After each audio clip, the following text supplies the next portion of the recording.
Imagine करो एक ऐसी सिचुएशन को जब देश में इलेक्शन तो हो रहे लेकिन पार्टिसिपेट करने के लिए कोई भी पॉलिटिकल पार्टी है ही नहीं। यानी कैंडिडेट इलेक्शन में पार्टिसिपेट तो कर रहा है लेकिन ना तो कांग्रेस पार्टी से, ना ही वो बीजेपी से, और ना ही वो किसी रीजनल पार्टी से। यानी कैंडिडेट आपके इंडिपेंडेंट होंगे और गवर्नमेंट बन भी गई तो ये गवर्नमेंट स्टेबल नहीं होगी। और इसी सिचुएशन को ओवरकम करने के लिए there is a political party. That's why political party are called lifeline of democracy. यानी पॉलिटिकल पार्टी के बिना किसी भी कंट्री की डेमोक्रेसी को फंक्शन करना ऑलमोस्ट इम्पॉसिबल है। तो फ्यूचर के चैंपियन और माँ बाप के लाडलो, welcome to my channel. I am Sumit sir और इस वीडियो में हम क्लास 10 के चैप्टर नंबर 4 पॉलिटिकल पार्टी को काफी अच्छे से पढ़ने वाले हैं। और ये पूरा चैप्टर हम एक वीडियो में रैपिड रिवीजन करके पढ़ने वाले हैं। तो ये आपका वन शॉट रैपिड रिवीजन होने वाला है और यकीन मानिए इस वीडियो में आप एक भी पॉइंट को मिस नहीं करेंगे। जितने भी इंपॉर्टेंट पॉइंट है इस चैप्टर के, इस सारे पॉइंट को हमने एक ही वीडियो में वन शॉट में कवर करने की कोशिश की है। तो चलिए शुरू करते हैं। तो व्हाट इज पॉलिटिकल पार्टी? सबसे पहले तो पॉलिटिकल पार्टी है क्या? सर पॉलिटिकल पार्टी तो कई सारी है। हमने नाम सुना है, बीजेपी का नाम सुना है, कांग्रेस का नाम सुना है, आम आदमी पार्टी का नाम सुना है और कई ऐसी रीजनल पॉलिटिकल पार्टी का नाम सुना है जो किसी पर्टिकुलर स्टेट में एग्जिस्ट करती है। तो पॉलिटिकल पार्टी है क्या? और जो हम एज ए वोटर्स हम जब इलेक्शन में वोट देने जाते हैं तो हम या तो किसी एक पार्टी को वोट करते हैं तो किसी एक पार्टी को वोट करते हैं। हर वोटर्स की जो चॉइसेस होती है, आइडियोलॉजी होती है, वो डिफरेंट डिफरेंट होती है। तो सबसे पहले सर पॉलिटिकल पार्टी है क्या, फंक्शन क्या है, ऑब्जेक्टिव क्या है और करती क्या है? तो सर सबसे पहले अगर मैं बात करूं पॉलिटिकल पार्टी के मीनिंग की, तो political party is a group of people who come together to contest election and hold power in the government. तो सर पॉलिटिकल पार्टी एक ऐसा ग्रुप ऑफ पीपल है, political party group of people है जहां पे ये सारे लोग आपस में साथ आते, साथ आकर इलेक्शन में पार्टिसिपेट करते ताकि इलेक्शन में पार्टिसिपेट करके वो गवर्नमेंट की पावर को होल्ड कर सके। बेसिकली आप ये बोल सकते हो कि पॉलिटिकल पार्टी का काम है देश में गवर्नमेंट को बनाना। अब पॉलिटिकल पार्टी तो कोई एक इंडिविजुअल व्यक्ति का नाम है नहीं। पॉलिटिकल पार्टी कोई इंडिविजुअल पर्सन का तो नाम नहीं कि आपको चलते हुए दिखाई देगा कि हाँ ये पॉलिटिकल पार्टी है। पॉलिटिकल पार्टी बेसिकली एक ग्रुप है, ग्रुप ऑफ पीपल। कई सारे पीपल का एक ग्रुप होता है जो एक आइडियोलॉजी को शेयर करते हैं, एक इंटरेस्ट को शेयर करते हैं और वो लोग उस पार्टी के बिहाफ में इलेक्शन में पार्टिसिपेट करते हैं और वो सारे लोग मिलकर देश की गवर्नमेंट को चलाते हैं और वो जिस एक ग्रुप से बिलोंग करते हैं उस ग्रुप को हम पॉलिटिकल पार्टी कहते हैं। तो पॉलिटिकल पार्टी क्या है? पीपल का एक ग्रुप होता है जो आपस में साथ मिलकर इलेक्शन में पार्टिसिपेट करता है ताकि देश में गवर्नमेंट को चलाया जाए। अब हमें पता है किसी भी डेमोक्रेटिक कंट्री में एटलीस्ट 2 पॉलिटिकल पार्टी तो होती है। किसी भी डेमोक्रेटिक कंट्री में एटलीस्ट 2 पॉलिटिकल पार्टी तो होती है। अब इंडिया में आपको कई सारी पार्टी मिलेगी, बीजेपी मिलेगी, कांग्रेस मिलेगी, सीपीआई मिलेगी, बीएसपी, एनसीपी, आम आदमी, शिवसेना, ऐसे कई सारे। इलेक्शन कमीशन के अंडर तो more than 750 political party registered है। अब जब पॉलिटिकल पार्टी अगर हम डिफरेंट डिफरेंट की अगर बात करें, डिफरेंट डिफरेंट पॉलिटिकल पार्टी है तो इंटरेस्ट भी डिफरेंट डिफरेंट हो गए। तो सोसाइटी भी पॉलिटिकल इंटरेस्ट पे डिवाइडेड हो जाती है। तो क्या कह रहा हूं मैं कि party reflect fundamental political division in a society. Society में या तो कोई जेंडर के बेसिस पे डिवाइडेड है, सोसाइटी में या तो कोई कास्ट के बेसिस पे डिवाइड होगा, सोसाइटी में या तो कोई रिलीजन के बेसिस पे डिवाइड होगा। लेकिन एक और पॉलिटिकल डिवीजन आपको देखने को मिलेगा, ये आपका डिवीजन सोसाइटी में पॉलिटिक्स के बेसिस पे, आपकी आइडियोलॉजी के बेसिस पे। और कभी कभी ये जो डिवीजन है ना पार्टीशनशिप को लेकर आ जाता है। पार्टीशनशिप मतलब क्या होता है? आपने देखा होगा ना कई ऐसे फॉलोअर्स ऐसे होते हैं जो पॉलिटिकल पार्टी के जो अंधभक्त बन जाते हैं। अंधभक्त को अगर हम एक वर्ड में डिफाइन करें तो उसको हम पार्टीशनशिप कहेंगे। यानी पार्टीशनशिप मतलब एक जब कोई व्यक्ति अपनी पार्टी या अपने ग्रुप के लिए स्ट्रांगली कमिटेड होता है और इतना कमिटेड हो जाता है उस पार्टी की अच्छाई और बुराइयां को इग्नोर करने लग जाता है कि आपकी पार्टी भले ही अच्छा कर रही हो, बुरा कर रही हो, डजंट मैटर, मैं उसी के साथ हूँ। और बुरा कर रही है तो भी डिफाइन करूंगा, अच्छा कर रही है तो भैया वाह वाह तो करेगी। लेकिन अगर कोई पार्टी बुरा कर रही है तो उसको भी डिफाइन करो, नहीं नहीं ये बुरा नहीं है, अच्छी चीज है। तो ऐसे सिचुएशन को हम पार्टीशनशिप कहते हैं। तो party are about part of the society. तो पॉलिटिकल पार्टी तो सोसाइटी का पार्ट ही है क्योंकि पॉलिटिकल पार्टी के कैंडिडेट कुछ सोसाइटी से जुड़े हुए होते हैं और एज ए वोटर्स हम कुछ पॉलिटिकल पार्टीज को वोट करते हैं। तो पार्टी तो सोसाइटी का पार्ट है ही, लेकिन ये पार्टी कई बार पार्टीशनशिप को लेकर आ जाती है। पार्टीशनशिप मतलब कि person who is strongly committed to a party, कि सर जो ग्रुप्स ऑफ पीपल होते हैं या जो फॉलोअर्स होते हैं पार्टी के, वो उस पार्टी को लेकर स्ट्रांगली कमिटेड होते थे। Partisanship is marked by tendency to take a side and inability to take balance view on the issue, कि सर फिर वो पॉलिटिकल पार्टी पर बैलेंस व्यू नहीं रखते, बैलेंस व्यू नहीं रखते, इग्नोर करते थे बैलेंस व्यू को। नहीं, अगर पार्टी की हमें अच्छाई ही दिख रही तो हम अच्छाई ही दिखाएंगे, बुराइयों को इग्नोर कर देंगे। तो बैलेंस व्यू नहीं बनाएंगे कि हाँ कुछ चीज़ों पे गलत है, कुछ चीज़ों पे सही है, नहीं, हम सिर्फ और सिर्फ अच्छाइयाँ दिखाएंगे, सिर्फ और सिर्फ पार्टी की वाहवाही करेंगे और जब भी बुराइयाँ होगी तो आग बंद कर देंगे। तो इसको हम पार्टीशनशिप कहेंगे, बेसिकली इसे हम अंधभक्ति कहेंगे। ठीक है, तो ठीक है। अब पॉलिटिकल पार्टी के 3 कंपोनेंट, जैसे ये है फॉलोअर्स, ये कुछ एक्टिव मेंबर्स हो गए और ये टॉप लीडर्स हो गए। तो किसी भी पॉलिटिकल पार्टी के तीन कंपोनेंट होते हैं, एक होते हैं लीडर जो टॉप पर बैठे हुए होते हैं, एक होते हैं इन दोनों के बीच के लोग जो एक्टिव मेंबर्स होते हैं, जो आपके डिस्ट्रिक्ट में मिल जाएंगे, स्टेट में मिल जाएंगे, आपके गांव वगैरह में मिल जाएंगे, जिसके थ्रू ये लीडर कनेक्टेड होते हैं। और एक होते हैं फॉलोअर्स, ये फॉलोअर्स जो पॉलिटिकल पार्टी की रैली में दिखाई देगी, लाल फूल नीला फूल, नेताजी आप ब्यूटीफुल, नेताजी तुम आगे बढ़ो हम तुम्हारे साथ है। तो इस तरीके से ये होते हैं फॉलोअर्स। तो फॉलोअर्स जो हमेशा अपनी पार्टी को सपोर्ट करने वाले लोग होते हैं, ठीक है। तो फॉलोअर्स, एक्टिव मेंबर और ये टॉप लीडर, इनके थ्रू किसी भी पार्टी का कंपोनेंट बनता है तो पॉलिटिकल पार्टी बनती है। तो पॉलिटिकल पार्टी के बेसिकली थ्री कंपोनेंट होते हैं। एक को हम लीडर कहेंगे जो टॉप लेवल पे होते हैं, दूसरे होते हैं एक्टिव मेंबर जो लीडर और फॉलोअर के बीच में होते हैं, और तीसरे होते हैं फॉलोअर्स जो किसी पार्टी की आइडियोलॉजी से जुड़े हुए होते हैं, ठीक है। तो ये थे पार्टी के तीन कंपोनेंट। ये था पार्टी से ज्यादा लगाव करना, अंधभक्ति करना, जिसे हम पार्टीशनशिप कहेंगे, और इसको हम कहेंगे पॉलिटिकल पार्टी की डेफिनेशन। अब सर पॉलिटिकल पार्टी करती क्या, what is the function, what are the function of political party. तो सर सबसे पहला फंक्शन तो हमें सबको पता है कि पॉलिटिकल पार्टी का पहला काम तो है देश में इलेक्शन में पार्टिसिपेट करना। हर कैंडिडेट जो इलेक्शन में पार्टिसिपेट कर रहा है वो या तो बीजेपी का होगा, या तो कांग्रेस का होगा, या तो फिर वो आम आदमी पार्टी का होगा, किसी रीजनल पार्टी का होगा, या तो फिर वो किसी पार्टी का नहीं होगा, वो थे हम इंडिपेंडेंट कैंडिडेट कहेंगे। तो सर पहला फंक्शन जो पॉलिटिकल पार्टी का वो ये होगा, कंटेस्ट इलेक्शन, इलेक्शन में पार्टिसिपेट करना। अब पार्टी खुद तो पार्टिसिपेट कर नहीं सकती, पार्टी को एक पर्सन का नाम तो है नहीं ना कि इलेक्शन में जाके अपना फॉर्म फिलअप करके अपने नाम पे वोट मांगेगी। तो पार्टी कैंडिडेट को नॉमिनेट करती है। हर व्यक्ति किसी ना किसी पॉलिटिकल पार्टी से जुड़ा हुआ होता है। उस वो पार्टी वो कैंडिडेट जब इलेक्शन में पार्टिसिपेट करेगा तो उसको पॉलिटिकल पार्टी का सिंबल मिलेगा, पॉलिटिकल पार्टी का नाम मिलेगा। तो इस तरीके से कैंडिडेट पार्टी के नाम पर इलेक्शन में पार्टिसिपेट करते हैं। यानी पॉलिटिकल पार्टी खुद होके पार्टिसिपेट नहीं करती, वो कैंडिडेट को नॉमिनेट करती है, और पॉलिटिकल पार्टी को वो कैंडिडेट पॉलिटिकल पार्टी के नाम पर इलेक्शन में पार्टिसिपेट करता है, ठीक है। दूसरा फंक्शन, हर पॉलिटिकल पार्टी अपनी पॉलिसीज एंड प्रोग्राम को वोटर्स के सामने रखती है। फिर वो वोटर डिसाइड करते हैं कि किस पॉलिटिकल पार्टी की पॉलिसीज, किस पॉलिटिकल पार्टी के प्रोग्राम हमारे लिए अच्छे हैं। तीसरा, पॉलिटिकल पार्टी का इंपॉर्टेंट काम होता है कंट्री में लॉ बनाना, play a decisive role in making a law for the country. क्या हमारे देश में आप लॉ बनाते हो, हम एज ए सिटीजन खुद लॉ बनाते? नहीं सर, हम कैंडिडेट को, हम हमारे देश के रिप्रेजेंटेटिव को एज ए हम किसी भी कॉन्स्टिट्यूएंसी के जो कैंडिडेट है उसको ऐसे रिप्रेजेंटेटिव हम पार्लियामेंट में भेजते हैं, और वो रिप्रेजेंटेटिव किसी ना किसी पॉलिटिकल पार्टी से बिलोंग करता है। तो वो सारे रिप्रेजेंटेटिव मिलके पार्लियामेंट में बैठ के, हमारे देश के पार्लियामेंट में बैठ के हमारे कंट्री के लिए लॉ बनाते हैं, और वो सारे रिप्रेजेंटेटिव किसी एक पॉलिटिकल पार्टी से जुड़े हुए होते हैं। तो पॉलिटिकल पार्टी का पहला काम है इलेक्शन में पार्टिसिपेट करना, दूसरा काम है पॉलिसीज एंड प्रोग्राम को सामने रखना, वोटर्स के सामने रखना, और वोटर डिसाइड करेगा किसकी पॉलिसी और प्रोग्राम अच्छे, फिर उस पार्टी को जितवा कर लेकर आएगा। उसके बाद तीसरा काम है लॉ बनाना, ठीक है। चौथा काम है गवर्नमेंट बनाना। अब जैसे इंडिया में गवर्नमेंट किसकी है? करंटली सर बीजेपी की गवर्नमेंट है, और बीजेपी क्या, एक पॉलिटिकल पार्टी। 10 साल पहले किसकी थी सर? इंडियन नेशनल कांग्रेस की थी। इंडियन नेशनल कांग्रेस क्या है सर? पॉलिटिकल पार्टी है। वैसे ही आप बोला गया कि पॉलिटिकल पार्टी का काम है गवर्नमेंट बनाना। अब सर डिसाइड कौन करेगा गवर्नमेंट कौन बनाए? कांग्रेस वाले कहेंगे कि नहीं नहीं हमें गवर्नमेंट बनाना, आम आदमी कहेगी नहीं नहीं हमें गवर्नमेंट बनाना, शिवसेना कहेगी नहीं नहीं हमें बनाएंगे, हम क्यों नहीं बना भैया, हम गवर्नमेंट बनाएंगे। लेकिन बीजेपी कहता नहीं, तुम सब जाओ हम गवर्नमेंट बनाएंगे। क्यों ऐसा? तो सर इलेक्शन होते हैं, और इलेक्शन में लोकसभा में 543 सीटों पर इलेक्शन होते हैं। इन 543 सीटों में से जिस भी पॉलिटिकल पार्टी के पास मोर देन 272 सीटें आएगी, उस पॉलिटिकल पार्टी को मेजोरिटी पार्टी कहेंगे। और वो मेजोरिटी पार्टी क्या करेगी? देश में गवर्नमेंट बनाएगी और गवर्नमेंट चलाएगी। तो यानी आप ये बोल सकते हो कि इलेक्शन में लार्जेस्ट जो पॉलिटिकल पार्टी होगी वो देश में मेजोरिटी, या लार्जेस्ट पॉलिटिकल पार्टी का हो या मेजोरिटी पार्टी का हो, तो जिस भी पॉलिटिकल पार्टी को देश के इलेक्शन में मेजोरिटी मिलेगी, और मेजोरिटी लाने के लिए आपके पास मोर देन 272 सीटें होनी चाहिए।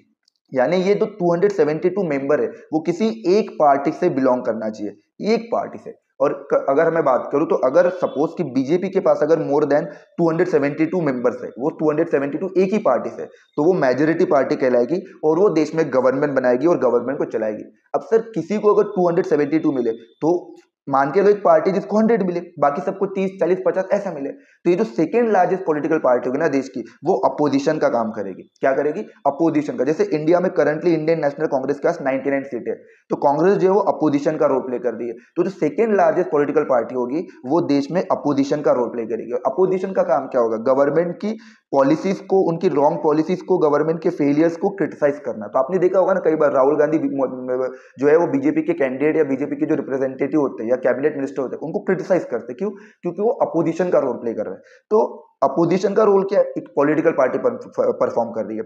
गवर्नमेंट का रोल एक पॉलिटिकल पार्टी परफॉर्म कर रही है। लॉ एक पॉलिटिकल पार्टी बना रही है। पॉलिसीज एंड प्रोग्राम एक पॉलिटिकल पार्टी बना रही है। और इलेक्शन में भी पॉलिटिकल पार्टी पार्टिसिपेट कर रही है। यानी पॉलिटिकल पार्टी का फंक्शन क्या है सर? पहला फंक्शन इलेक्शन में पार्टिसिपेट करना, पॉलिसीज प्रोग्राम बनाना, लॉ बनाना, गवर्नमेंट बनाना और साथ ही साथ अपोजिशन का रोल भी प्ले करना। और अपोजिशन का रोल कैसे प्ले करेंगे सर? जो गवर्नमेंट होगी ना, रूलिंग गवर्नमेंट, रूलिंग पार्टी के द्वारा जो बनाई हुई गवर्नमेंट, रूलिंग पार्टी मतलब ऐसी पार्टी जो देश पर रूल कर रही है, ठीक है। तो उस रूलिंग पार्टी के द्वारा बनाई हुई जो गवर्नमेंट है, उस गवर्नमेंट के फेलियर पर, रॉन्ग पॉलिसीज पर क्रिटिसाइज करना कि आपने प्रोमिसेस किए थे, आपने ये वादे किए थे, आपने ये नहीं किया, वो नहीं किया, ठीक है। इस तरीके से पार्लियामेंट में डिबेट डिस्कशन करना, क्रिटिसाइज करना, ये काम है अपोजिशन पार्टी का। उसके अलावा जो पीपल के इश्यूज है, पीपल के पब्लिक इश्यूज को राइज करना, हाईलाइट करना, ठीक है, लोगों की समस्याओं को शो करना, जैसे ट्राइबल के इश्यूज हो गया, शेड्यूल कास्ट के इश्यूज हो गया, स्टूडेंट यूथ की इश्यूज हो गया, फार्मर की इश्यूज हो गया। तो पीपल के, पब्लिक के इश्यूज को हाईलाइट करना, राइज करना और पब्लिक ओपिनियन को शेप करना, ये भी पॉलिटिकल पार्टी का काम है। तो आप ये कह सकते हो कि सर पॉलिटिकल पार्टी की 6 फंक्शन है, इन 6 फंक्शन को पॉलिटिकल पार्टी परफॉर्म करती है। तो पॉलिटिकल पार्टी के 6 फंक्शन है और ये 6 फंक्शन को परफॉर्म करने के लिए we need a political party. Clear? अब उसके बाद सर नेसेसिटी। अब नेसेसिटी तो मैंने अभी बताई। क्यों हमें पॉलिटिकल पार्टी क्यों जरूरी है? इसलिए जरूरी है ताकि ये पॉलिटिकल पार्टी ये 7 फंक्शन को, ये 6 फंक्शन को परफॉर्म कर सके। तो मॉडर्न डेमोक्रेसी आज के टाइम पे या कभी भी अगर बात करो तो मॉडर्न डेमोक्रेसी है ना, मॉडर्न डेमोक्रेसी बिना पॉलिटिकल पार्टी के रह नहीं सकती। ऐसा क्यों? तो मैंने बोला ना, किसी के होने की हमारे कितनी वैल्यू है, कोई हमारे पास है उसकी वैल्यू कितनी है, ये पहचानने के लिए इमेजिन करो अगर वो मेरे पास है ही नहीं। इमेजिन एक ऐसी सिचुएशन कि आप जिसके बहुत करीब हो, यानी सपोज आप अपने पेरेंट्स के करीब हो, अपने फ्रेंड्स के करीब हो, या किसी से भी बहुत ज्यादा क्लोज हो, तो इमेजिन करो अगर वो आपके पास हो ही ना, तो क्या होगा। तो वैसे ही अगर आप ये देखना चाहते हो कि सर मॉडर्न डेमोक्रेसी क्या पॉलिटिकल पार्टी के बिना नहीं रह सकती या रह सकती है, इस सिचुएशन को इमेजिन करने के लिए ये सोचो कि अगर देश में कोई पॉलिटिकल पार्टी होगी ही नहीं तो क्या होगा। पॉलिटिकल पार्टी कितनी जरूरी है ये जानने के लिए ये सोचो, अगर पॉलिटिकल पार्टी होती ही नहीं तो क्या होता। तो imagine a situation there is no political party, अगर पॉलिटिकल पार्टी होती ही नहीं तो क्या होता। तो साउंड को इग्नोर कर सकते हो आप, ठीक है। तो हम क्या कह रहे हैं कि सर किसी के होना कितना जरूरी है जानने के लिए ये सोचो कि कोई अगर ना हो तो क्या होगा, ठीक है। तो इमेजिन अ सिचुएशन जहाँ पॉलिटिकल पार्टी नहीं है, तो हम बोल सकते हैं कि सर कैंडिडेट किसी पार्टी का नहीं होगा, वो इलेक्शन में पार्टिसिपेट करेगा लेकिन ना तो बीजेपी के नाम पे पार्टिसिपेट करेगा, ना ही कांग्रेस के, ना ही आम आदमी, वो किसी भी पार्टी के नाम पर पार्टिसिपेट नहीं करेगा। कैंडिडेट इंडिपेंडेंट हो गए, वो किसी भी पार्टी पर डिपेंडेबल नहीं हो गए और कोई भी मेजर पॉलिसी नहीं बन सकती। कैसे बनेगी? हर कैंडिडेट आपका सिर्फ और सिर्फ अपने कॉन्स्टिट्यूएंसी के बारे में सोचेगा, वो अकाउंटेबल तो होगा लेकिन सिर्फ और सिर्फ अपनी कॉन्स्टिट्यूएंसी के लिए, अपने एरिया के लिए, और कोई भी मेजर पॉलिसी के चेंजेस की बात नहीं करेगा, कोई पॉलिसीज को बनाने की बात नहीं करेगा। और देश में अगर गवर्नमेंट बन भी गई, सपोज ये 272 इंडिपेंडेंट, गवर्नमेंट बनाने के लिए मेजोरिटी चाहिए और मेजोरिटी नंबर है 272, तो सपोज ये 272 लोग आपस में साथ आकर अगर देश में गवर्नमेंट बना भी लिए, तो ये किसी पार्टी के नहीं है, ये इंडिपेंडेंट है। सुबह उठ के 40 लोगों ने बोला कि हम ये प्राइम मिनिस्टर पसंद नहीं, वो छोड़ देंगे, तो मेजोरिटी तो कोलैप्स होगी ना, गवर्नमेंट तो गिर जाएगी। आज इमेजिन करो 300 लोगों ने मिलकर गवर्नमेंट बना ली, ये सब के सब इंडिपेंडेंट है। 50 लोगों ने बोला कि भैया मुझे इसकी शक्ल अच्छी नहीं है, इसकी हेयर स्टाइल अच्छी नहीं है, ये सुबह उठ के ब्रश नहीं करता, और 50 लोगों ने अगर 50 लोगों ने अगर गवर्नमेंट का साथ छोड़ दिया, तो ये तो 250 रह गए, तो गवर्नमेंट तो कोलैप्स हो गई। मेजोरिटी चाहिए ना गवर्नमेंट बनाने के लिए, 272 चाहिए। तो इसलिए बोला गया कि सर अगर देश में पॉलिटिकल पार्टी ना हो तो कैंडिडेट इंडिपेंडेंट होगा, कोई मेजर पॉलिसी नहीं बन पाएगी, गवर्नमेंट बन तो सकती है लेकिन वो अनसर्टेन रहेगी, पॉलिटिकल इनस्टेबिलिटी रहेगी, और जो रिप्रेजेंटेटिव हो गए, इग्नोर करो वॉइस को थोड़ा, तो और ये जो रिप्रेजेंटेटिव हो गए यानी जो इंडिपेंडेंट कैंडिडेट हो गए, जो हमारे रिप्रेजेंटेटिव हो गए, वो सिर्फ और सिर्फ अपने कॉन्स्टिट्यूएंसी के बारे में सोचेंगे। They are only accountable to their constituency. कोई भी इंटायर कंट्री के बारे में नहीं सोचेगा कि देश कैसे चलाएगा, देश कैसे चला जाएगा, देश के लिए क्या करना चाहिए, नहीं, ये सिर्फ और सिर्फ अपनी कॉन्स्टिट्यूएंसी के लिए अकाउंटेबल हो गए, ठीक है। अब उसके बाद अब modern democracy are large. Sir people क्यों डिसीजन नहीं लेंगे, हम क्यों डिसीजन नहीं ले सकते? देखो हम जिस कंट्री में थे ना, इंडिया में, यह 150 करोड़ पॉपुलेशन है और 150 करोड़ लोग खुद जाके डिस्कस करें, ये पॉसिबल नहीं है। ना तो इतना किसी के पास टाइम है और ना ही इतना किसी के पास नॉलेज है, एक्सपीरियंस होगा। सर नेताओं के पास कौन सा नॉलेज होता है? तो बेसिकली हम ही उन्हें इलेक्ट करते। तो 150 करोड़ लोगों का आपस में डिस्कस करना, बातचीत करना, ये पॉसिबल नहीं है। इसलिए इंडिया को ना हमने 543 कॉन्स्टिट्यूएंसी में डिवाइड किया है और हर कॉन्स्टिट्यूएंसी से एक एक रिप्रेजेंटेटिव को एज ए वोटर्स हम सिलेक्ट करते हैं। तो मॉडर्न डेमोक्रेसी बहुत बड़ी होती है और पीपल का डायरेक्टली पार्टिसिपेशन करना, सिटीजन का डायरेक्ट पार्टिसिपेशन करना नियरली इम्पॉसिबल है।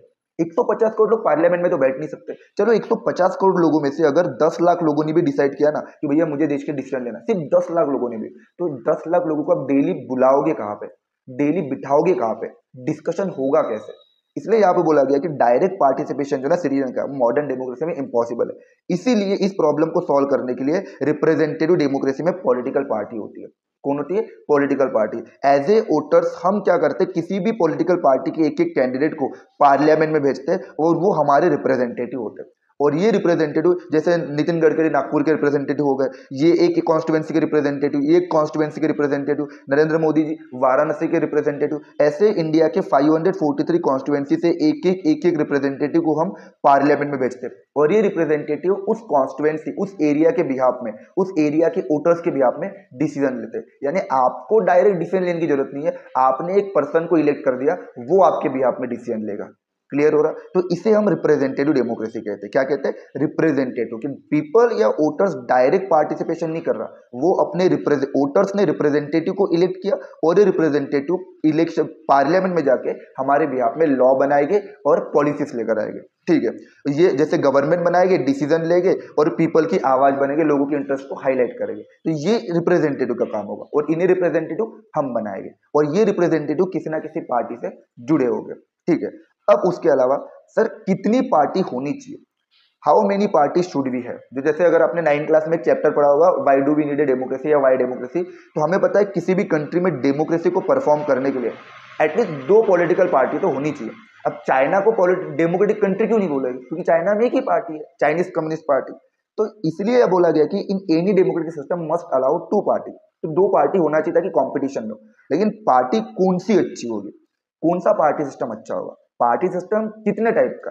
तो यह बोला गया एक होता है 1 पार्टी सिस्टम, दूसरा होता है 2 पार्टी सिस्टम और तीसरा होता है multi party system. How many party should we have? तो कितनी हमारे देश में होनी चाहिए? क्या हमारे देश में 2 पार्टी सिस्टम होना चाहिए? क्या हमारे देश में 1 पार्टी होना चाहिए? क्या हमारे देश में मल्टी पार्टी होना चाहिए? ठीक है, तो इंडिया की अगर बात करो तो इंडिया में तो ये आपके बीजेपी से मिल जाएगी, कांग्रेस के, आम आदमी से, ये आपके आई थिंक जेडीयू से मिल जाएगी और आपकी ऑल इंडिया तृणमूल कांग्रेस। तो इंडिया में हर पॉलिटिकल लीडर अलग अलग पार्टी से बिलोंग करता है। तो इंडिया तो 2 पार्टी वाला है नहीं, 1 पार्टी तो है ही नहीं। इंडिया में भी मल्टी पार्टी सिस्टम होगा। अब मे भी नहीं हो सकता है या नहीं हो सकता है, ये हम आगे देखने ही वाले हैं।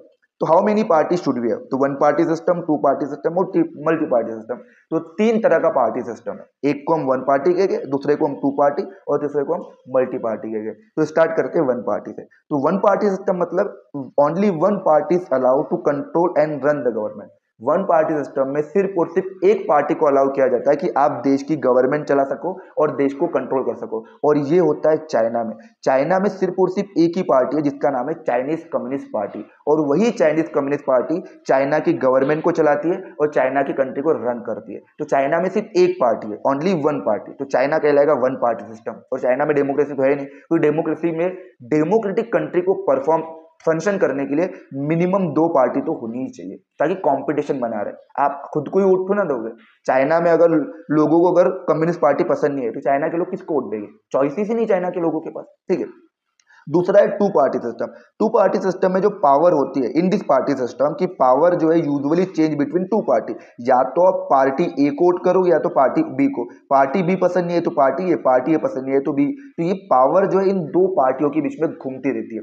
जैसे एग्जांपल आएगा अमेरिका और यूनाइटेड किंगडम में, तो only 2 main party have a serious chances to form the government. तो जिस देश में 2 पार्टी सिस्टम होता है ना, वहां पे सीरियस चांसेस जो होते हैं ना गवर्नमेंट बनाने के, सीरियस चांसेस गवर्नमेंट बनाने के वो सिर्फ 2 पार्टी के पास होते हैं। सर बाकी पार्टी हो सकती है, जैसे मैं अगर अमेरिका की अगर बात करूं, ऐसा नहीं कि सर छोटी मोटी पार्टियां नहीं होगी, छोटी मोटी पार्टियां होगी, वो इलेक्शन जीत भी जाएगी, लेकिन उनके चांसेस जो है ना गवर्नमेंट बनाने के वो बहुत ही कम हो गए। ठीक है, तो 2 पार्टी सिस्टम की अगर मैं बात करूं तो 2 पार्टी सिस्टम में पावर जो होगी वो सिर्फ और सिर्फ 2 पार्टियों के बीच में चेंज होती रहेगी। ठीक है, only 2 main party, only 2 main party है वो serious chances to form the government. तो गवर्नमेंट बनाने के सीरियस चांसेस सिर्फ 2 पार्टी के पास हो गए।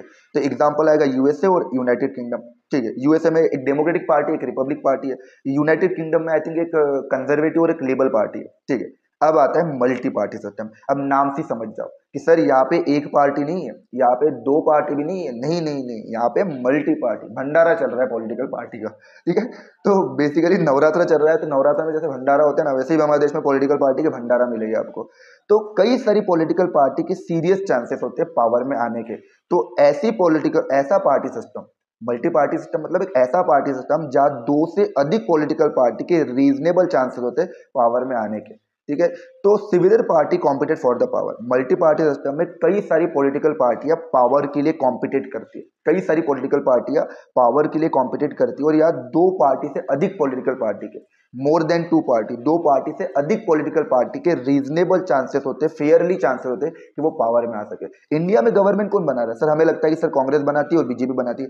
इनके अलावा भी कई सारी ऐसी पॉलिटिकल पार्टियां हैं जिनके चांसेस है कि वो गवर्नमेंट बना सकते हैं करके, सीरियस गवर्नमेंट बना सके, वो भी सेंट्रल पे, ठीक है। तो जैसे इंडिया में जैसे 2004 से लेके 2014 तक कोलिशन गवर्नमेंट थी, एक भी पॉलिटिकल पार्टी का मेजोरिटी नहीं थी। यानी आप ये बोल सकते हो कि ये जो मल्टी पार्टी सिस्टम है ना, मल्टी पार्टी सिस्टम में कोलिशन गवर्नमेंट मिलेगी। सर कोलिशन गवर्नमेंट क्या? Suppose if any political party fail to secure a majority चाहिए 272, क्यों चाहिए? Form a government. अब गवर्नमेंट बनाने के लिए अगर मुझे किसी भी पॉलिटिकल पार्टी को 272 नंबर चाहिए, if any political party fail to secure a majority, अगर किसी भी पॉलिटिकल पार्टी को मेजोरिटी नहीं मिली, तब क्या होगा? तब ये होगा कि सर दो और दो से अधिक पॉलिटिकल पार्टी आपस में साथ आकर गवर्नमेंट बनाएगी। यानी इमेजिन करो कि एक पॉलिटिकल पार्टी के पास 150 सीटें, एक के पास 50 है और एक के पास है 100, तो ये तीन पॉलिटिकल पार्टी आपस में आके क्या बना रही है? गवर्नमेंट बना रही है। तो if any political party fail to secure a majority, then two और more than two political party come together and form a government. This type of government is known as a coalition government, जिसे हम महागठबंधन सरकार भी कहते हैं, या गठबंधन वाली सरकार। यानी यहाँ पे दो से अधिक पॉलिटिकल पार्टी आपस में साथ आकर गवर्नमेंट बना रही है। और ये चीज याद रखना, कोलिशन गवर्नमेंट हमें सिर्फ और सिर्फ मल्टी पार्टी सिस्टम में देखने को मिलता है। तो मल्टी पार्टी सिस्टम मतलब दो से अधिक पॉलिटिकल पार्टी पावर के लिए लड़ रही हो, और दो से अधिक पॉलिटिकल पार्टी के रीजनेबल चांसेस होते हैं देश में गवर्नमेंट बनाने के। और ऐसा पार्टी सिस्टम आपको इंडिया में देखने को मिलेगा। और इस मल्टी पार्टी सिस्टम में कोलिशन गवर्नमेंट देखी जाती है, ठीक है। कोलिशन गवर्नमेंट मतलब जब देश में किसी भी पॉलिटिकल पार्टी को गवर्नमेंट बनाने के लिए मेजोरिटी नंबर नहीं मिलता, तो कई सारी पॉलिटिकल पार्टी आपस में साथ आकर गवर्नमेंट बनाती है। और ये मेजोरिटी गवर्नमेंट अक्सर हमें जो है ना पॉलिटिकल इनस्टेबिलिटी को दिखाती है। अब एक सिचुएशन को याद करना, 1989 से लेकर 2004 तक, ये आप गूगल पे सर्च करो, और इस टाइम पीरियड में इंडिया में कितने प्राइम मिनिस्टर चेंज हुए। इन 15 साल के टाइम पीरियड में इंडिया में ऑलमोस्ट, अगर मैं सही गलत नहीं हूं, तो 8 प्राइम मिनिस्टर चेंज हो गए थे। इंडिया में भी 2004 से लेकर 2024 तक इंडिया में भी 2 प्राइम मिनिस्टर है, एक मनमोहन सिंह और एक नरेंद्र मोदी। इन 20 सालों में हमने 2 प्राइम मिनिस्टर देखे, लेकिन यहाँ पे इन 15 सालों में 8 प्राइम मिनिस्टर चेंज हो गए थे। क्यों? क्योंकि किसी भी पॉलिटिकल पार्टी का मेजोरिटी नहीं थी। अब मेजोरिटी नहीं थी तो गवर्नमेंट नहीं बनती थी, और गवर्नमेंट कोलिशन वाली बनती भी थी तो वो पार्टी जो सपोर्ट करती थी वो बाद में सपोर्ट छीन लेती थी। इस तरीके से गवर्नमेंट कोलैप्स हो जाती थी। तो मल्टी पार्टी सिस्टम में जो गवर्नमेंट बनती थी वो अक्सर पॉलिटिकल इनस्टेबिलिटी को दिखाती थी। किसको दिखाती थी? पॉलिटिकल इनस्टेबिलिटी को, ठीक है। अब इंडिया में ऐसे कई सारे अलायंस, 3 मेजर अलायंसेस की बात कीजिए। अलायंसेस मतलब कई सारी पॉलिटिकल पार्टी का जो ग्रुप होता है, ठीक है। जैसे अगर मुझे गवर्नमेंट बनाना हो ना, कोलिशन गवर्नमेंट, तो एक पार्टी है ए, एक पार्टी है बी और एक पार्टी है सी, ये तीनों साथ में आ गए। अब ये तीनों ग्रुप जो साथ में आया, ए बी सी, ये तीनों ग्रुप जो साथ में आया, तो हमने इसको नाम दे दिया एक्स। तो एक्स हो गया इनके ग्रुप का नाम। वैसे ही यहाँ पे इंडिया में 3 सबसे बड़े बड़े अलायंस की बात की गई है जो 2004 के पार्लियामेंट्री इलेक्शन में निकल के आए थे। एक है एनडीए। एनडीए का नाम सुना होगा, वो डिफेंस वाला नहीं कि आप एनडीए की एग्जाम दे रहे हो और उसमें आर्मी या नेवी और मिलिट्री में जा रहे हो या एयरफोर्स में जा रहे हो, नहीं, ये एनडीए मतलब नेशनल डेमोक्रेटिक अलायंस, जिसकी मेन पार्टी या लीडर है बीजेपी।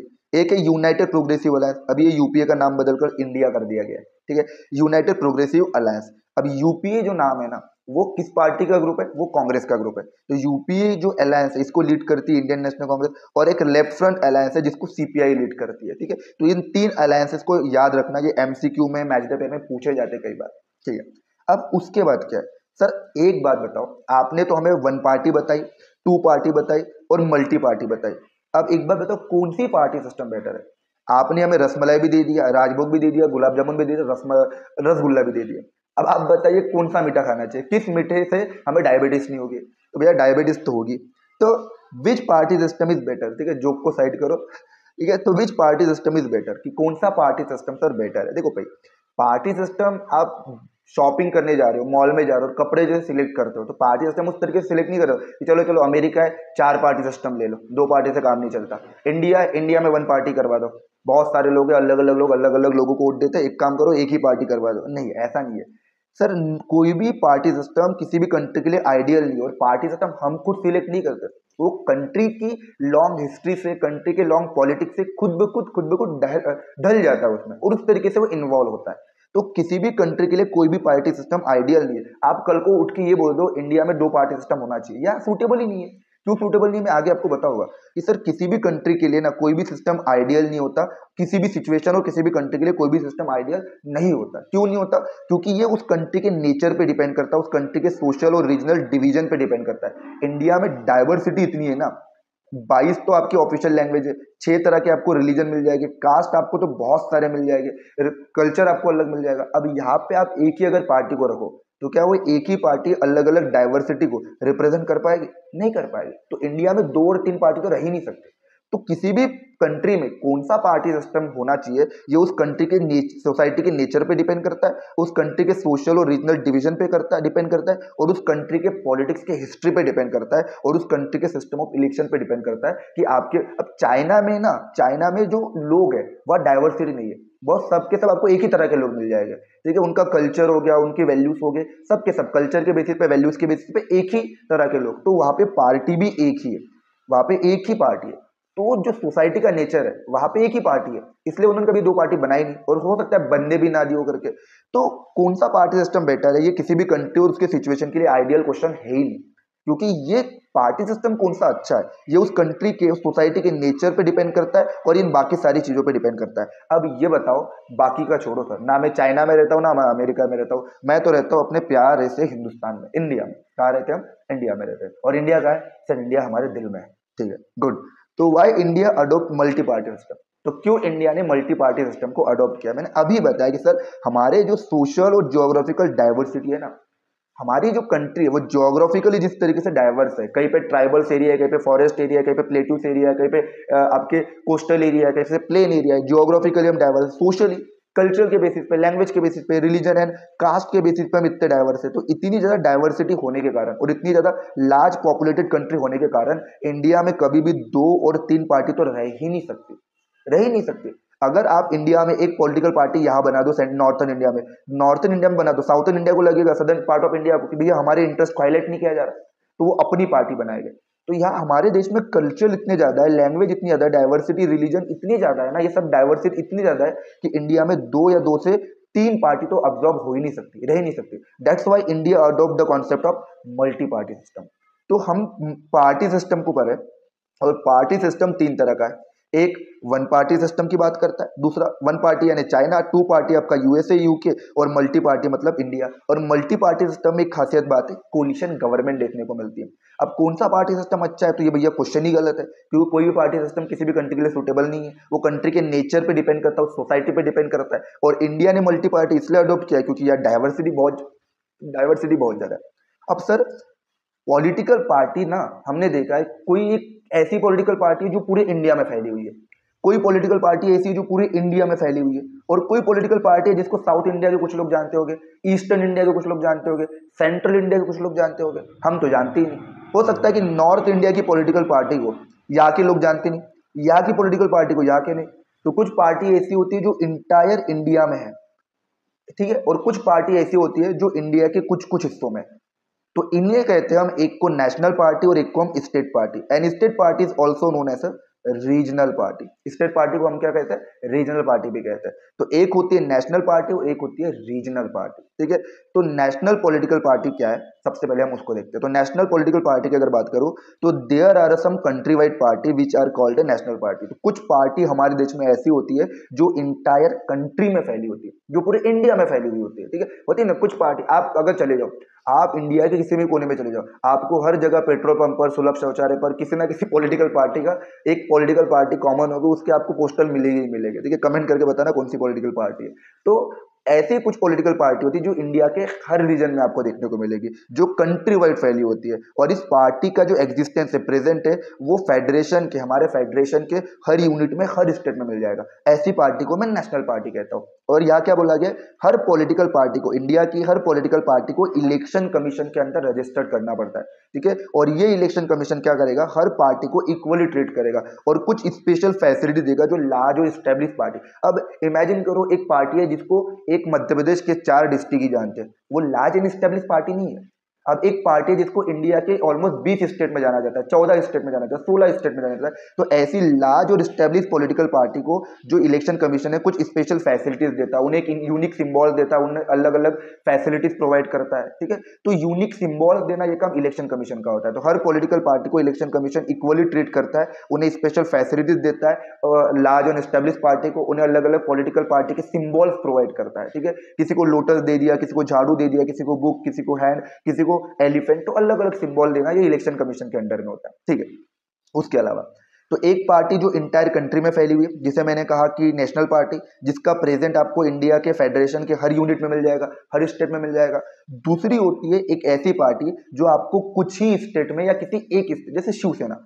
सर शिवसेना मुझे मोस्टली महाराष्ट्र में दिखती है, AITMC वो आपको मोस्टली बंगाल में दिखेगी, DMK सर मोस्टली तमिलनाडु में दिखेगी, आम आदमी मोस्टली दिल्ली या फिर पंजाब में दिखेगी। तो कुछ पॉलिटिकल पार्टी ऐसी होती है जिसका एग्जिस्टेंस या जिसका प्रेजेंट किसी एक यूनिट में या किसी एक फेडरेशन में होता है। ऐसी होती है ना, कोई कोई पॉलिटिकल पार्टी ऐसी होती है जिसका एग्जिस्टेंस किसी एक यूनिट में या किसी कुछ यूनिट में होता है, कोई एक स्टेट में होगा या मोर देन 1 या 2 स्टेट में होगा, ठीक है। और ऐसी पार्टी को इलेक्शन कमीशन स्टेट पार्टी कहता है। ऐसी पार्टी को इलेक्शन कमीशन ने किस नाम से क्लासिफाइड किया है, state party. And state party को हम रीजनल पार्टी भी कहते हैं, जैसे बीजू जनता दल, ये आपको ओडिशा में मिलेगी, Sikkim democratic front, Mizo national front, Telangana राष्ट्र समिति, ऐसी ऐसी कुछ पॉलिटिकल पार्टी है जिसका तो आपने कभी नाम भी नहीं सुना होगा। अब अगर NCERT अगर आप अपने पास ओपन करके बैठे हो ना, तो वहाँ पे स्टेट पार्टी के पीछे आपको एक मैप मिलेगा इंडिया का, और वहाँ पे आपको ऐसी कई सारी स्टेट पार्टी मिलेगी।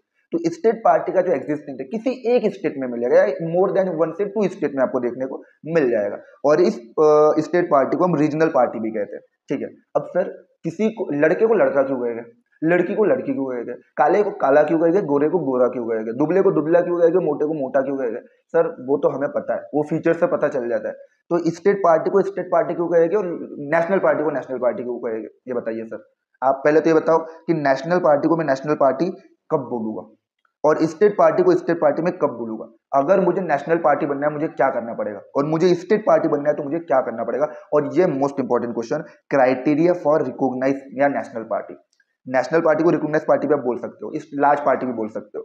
तो नेशनल पार्टी को नेशनल पार्टी बनने के लिए क्या क्राइटेरिया है। सर मुझे IAS बनना है, कलेक्टर बनना है। कलेक्टर बनने के लिए क्या क्राइटेरिया, UPSC एग्जाम दो, मेंस क्वालिफाइड करो, इंटरव्यू क्वालिफाइड करो, आप हो गए IAS, अगर आपकी रैंक अच्छी आ गई। उसी तरीके से अगर मुझे नेशनल पार्टी बनना है, मुझे क्या बनना है, नेशनल पार्टी। तो नेशनल पार्टी बनने के लिए मुझे क्या करना पड़ेगा, आपको कुछ नहीं करना पड़ेगा, ये इलेक्शन कमीशन के क्राइटेरिया पूरा करना पड़ेगा। अगर आपको पूरे क्राइटेरिया डिटेल में पढ़ना है ना नेशनल पार्टी के, इसमें तो एक ही क्राइटेरिया दिया हुआ है, ये एक क्राइटेरिया है कि आप नेशनल पार्टी कैसे बन सकते हो। अगर आपको सारे क्राइटेरिया पढ़ना है तो मैंने लिंक डिस्क्रिप्शन में एक वीडियो की डाल के रखी हुई है जिसमें क्राइटेरिया बताया गया नेशनल पार्टी का, तो आप उस वीडियो को देख सकते हो। एक शॉर्ट वीडियो है जिसकी लिंक मैंने डिस्क्रिप्शन में डाल दी है कि कई सारे क्राइटेरिया होते हैं नेशनल पार्टी के, ठीक है। तो criteria for a national party, sir पहला, सर देश में जो लोकसभा के इलेक्शन होते हैं ना या असेंबली के इलेक्शन होता है ना, लोकसभा के इलेक्शन या असेंबली के इलेक्शन जो 4 स्टेट में हो गए, उसमें आपको 6% टोटल वोट के लाना पड़ेगा। एक और बार मैं बता रहा हूँ क्या कह रहा हूँ, 6% of total vote in the Lok Sabha election या असेंबली इलेक्शन इन 4 स्टेट। यदि आपको लोकसभा के इलेक्शन के या असेंबली इलेक्शन के टोटल वोट के 6% आ गए, लोकसभा इलेक्शन या असेंबली इलेक्शन के टोटल वोट के 6% आ गए हो, कितने आ गए हो, 6%। कितने स्टेट में, 4 स्टेट में। अगर 4 स्टेट में अगर असेंबली इलेक्शन के और लोकसभा इलेक्शन के आपको अगर 6% वोट मिल गए हो और लोकसभा में 543 सीट्स में से अगर आपकी पार्टी के पास 4 सीट हो, then your party are eligible to become a national party. तो आपकी पार्टी एलिजिबल हो जाएगी नेशनल पार्टी बनने के लिए। जैसे आपकी आम आदमी पार्टी है, नेशनल पीपल पार्टी है, इंडियन नेशनल कांग्रेस है, CPIM है, BSP है, BJP है। तो ये पार्टी नेशनल पार्टी कब बनी, ये पार्टी नेशनल पार्टी तब बनी जब उन्होंने ये क्राइटेरिया पूरा किया। ऐसे 3 क्राइटेरिया, 2 क्राइटेरिया और है। अब पूरे क्राइटेरिया पढ़ने के लिए आप डिस्क्रिप्शन में जाके वो वीडियो देख सकते हो जिसकी लिंक मैंने डिस्क्रिप्शन में डाल के रखी है। तो criteria for the state party, state party कैसे बने। अब मुझे बताओ सर, किसी इसको स्टेट पार्टी बनना हो तो स्टेट पार्टी कैसे बनाया जाए? तो सर वही स्टेट पार्टी क्या होगी, किसी एक स्टेट में होगी। तो आपको उस स्टेट में होने वाले लेजिस्लेटिव असेंबली, जिसे विधानसभा भी हम कहते हैं, तो लेजिस्लेटिव असेंबली के इलेक्शन में, उस स्टेट के होने वाले लेजिस्लेटिव असेंबली के इलेक्शन में टोटल वोट का 6% वोट लेकर आ जाओ। सपोज ये एक कॉन्स्टिट्यूंसी है और इस कॉन्स्टिट्यूंसी में कई सारी सीटें हैं, सपोज इसमें 60 सीटें, और 60 सीटों में से अगर मेरे पास 2 सीटें आ गई और इन यहाँ पे टोटल वोट का 6% भी आ गया, तो मैं क्या बन जाऊंगा? स्टेट पार्टी बन जाऊंगा, यानी मेरी पार्टी स्टेट पार्टी बन जाएगी। यानी आपको लेजिस्लेटिव असेंबली के इलेक्शन में, जो स्टेट में होने वाले लेजिस्लेटिव असेंबली के इलेक्शन में टोटल वोट की अगर 6% वोट आ गए और लेजिस्लेटिव असेंबली में आपको 2 सीटें मिल गई, then you are eligible to a state party. जैसे शिवसेना है, जनता दल यूनाइटेड आपको मिल जाएगी, बहुत सारी पॉलिटिकल पार्टी आपको मिल जाएगी, एक आपकी समाजवादी पार्टी मिल जाएगी, ऑल इंडिया तृणमूल कांग्रेस मिल जाएगी, डीएमके वगैरह मिल जाएगी, ऐसी कई सारी स्टेट पार्टी आपको मिल जाएगी। और ये स्टेट पार्टी तब बनी जब इन्हें लेजिस्लेटिव असेंबली के इलेक्शन में टोटल वोट का 6% मिला और लेजिस्लेटिव असेंबली में यानी विधानसभा में उनको 2 सीट, जैसे मध्य प्रदेश में टोटल 230 सीट है लेजिस्लेटिव असेंबली की, और इसमें से अगर आपको 2 सीटें मिल गई तो आप क्या हो जाओगे? स्टेट पार्टी बन जाओगे। तो ये क्राइटेरिया है नेशनल पार्टी का, ये क्राइटेरिया है स्टेट पार्टी का। करंटली इंडिया में 6 नेशनल पार्टी ऐसी है जिन्होंने इन क्राइटेरिया को पूरा किया है, जिन्हें हम नेशनल पार्टी कह सकते हैं। एक जिसमें सबसे पहले आएगी आम आदमी पार्टी। तो ऐसी 6 नेशनल पार्टी है और 6 की 6 नेशनल पार्टी को हम एक एक करके पढ़ने वाले हैं। तो सबसे पहले हम स्टार्ट करते हैं आम आदमी पार्टी से। देखिए, आम आदमी मतलब हम सब आम आदमी है, तो हम सबकी पार्टी, ठीक है। तो आम आदमी पार्टी की अगर बात करें तो हर पॉलिटिकल पार्टी का आपको सिंबल याद रखना है। एग्जाम में हो सकता है इमेज दे दिया जाए और इमेज से आपसे पूछ लिया जाए कि इमेज किस पार्टी का है, तो हर पार्टी का आपको ना एक एक सिंबल याद करके रखना। हर पार्टी का अपना अपना सिंबल है, याद रखना कि हर पॉलिटिकल पार्टी को ये सिंबल कौन कौन देता है, तो इलेक्शन कमीशन ग्रांट करता है, ठीक है। तो आम आदमी पार्टी की अगर मैं बात करूं तो आम आदमी पार्टी 26 नवंबर 2012 को बनी, और ये जो एंटी करप्शन मूवमेंट चल रहा था ना न्यू दिल्ली में रामलीला मैदान पर, तो 2011 में जो एंटी करप्शन मूवमेंट चल रहा था उसके अगेंस्ट में इस पॉलिटिकल पार्टी को बनाया गया था। उस टाइम पीरियड में पॉलिटिकल पार्टी बनी थी 2012 में। अब हर पॉलिटिकल पार्टी का कोई ना कोई ऑब्जेक्टिव होता है। अगर आप कोई पॉलिटिकल पार्टी बना रहे हो तो कोई ऑब्जेक्टिव होगा ही, क्यों बना रहे हो, किस लिए बना रहे हो। तो आम आदमी पार्टी का जो ऑब्जेक्टिव ये था कि the party was found on the idea of accountability, clean administration, transparency and good governance. तो सर ये जो पॉलिटिकल पार्टी आम आदमी, इसका ऑब्जेक्टिव था अकाउंटेबिलिटी, गवर्नमेंट में अकाउंटेबिलिटी लाना। अकाउंटेबिलिटी मतलब एक ऐसी गवर्नमेंट जो आंसरेबल हो। हमें पता होना चाहिए कि इंडिया में हमारी जो गवर्नमेंट कर रही है, जो काम कर रही है, कोई लॉ बना रही है, पॉलिसी बना रही है, प्रोग्राम बना रही है, तो वो कैसे बन रही है, किस तरीके से बन रही है, हमें वो दिखना चाहिए, ट्रांसपेरेंसी होनी चाहिए, हमें पता होना चाहिए कि लॉ कैसे बन रहा है, ठीक है। और अगर कोई चीज गलत है तो जो गवर्नमेंट होगी, जो रिप्रेजेंटेटिव होगी, they should be answerable to the people. अब सर ये जो रिप्रेजेंटेटिव होगे ये आंसरेबल कैसे होगे? घर में आके आपके कानून बताएगा, सुनो भैया ऐसा ऐसा हुआ, नहीं, आंसरेबल मतलब कैसा? आंसर मतलब कि पार्लियामेंट में इन सारे चीजों को आंसर करना पड़ेगा। हम पढ़े ना कि इंडिया के हमारे जो रिप्रेजेंटेटिव है हर कॉन्स्टिट्यूएंसी के, वो इंडियन पार्लियामेंट में बैठे हुए। तो यहाँ पे आपको डिबेट एंड डिस्कशन करना होगा कि आपने कोई चीजें लाई है तो क्यों लाई है। कुछ चीजें जैसे जीएसटी लाया तो जीएसटी क्यों लाया हुआ है, अगर आपने नोटबंदी की तो नोटबंदी क्यों की गई है। तो गवर्नमेंट अकाउंटेबल होनी चाहिए। अगर गवर्नमेंट सिलेक्ट कर रही है तो पीपल को पता होना चाहिए कि गवर्नमेंट क्या कर रही है। तो इनका एक ऑब्जेक्टिव ये था कि ऐसी गवर्नमेंट हो जिसमें अकाउंटेबिलिटी हो, जो पीपल को आंसरेबल करे, एडमिनिस्ट्रेशन बिल्कुल क्लीन हो, क्लीन मतलब करप्शन लेस हो, जहां कुछ भी करप्शन ना हो, ठीक है। लेकिन इंडिया में होता क्या, अगर सेंट्रल गवर्नमेंट 100 रुपीज भेज देना एक विलेज डेवलपमेंट के लिए, तो सेंट्रल गवर्नमेंट से निकले हुए 100 रुपीज विलेज तक पहुंचते पहुंचते हुए 1 रुपए में रह जाता है। तो इतना करप्शन है हमारे देश में, ठीक है।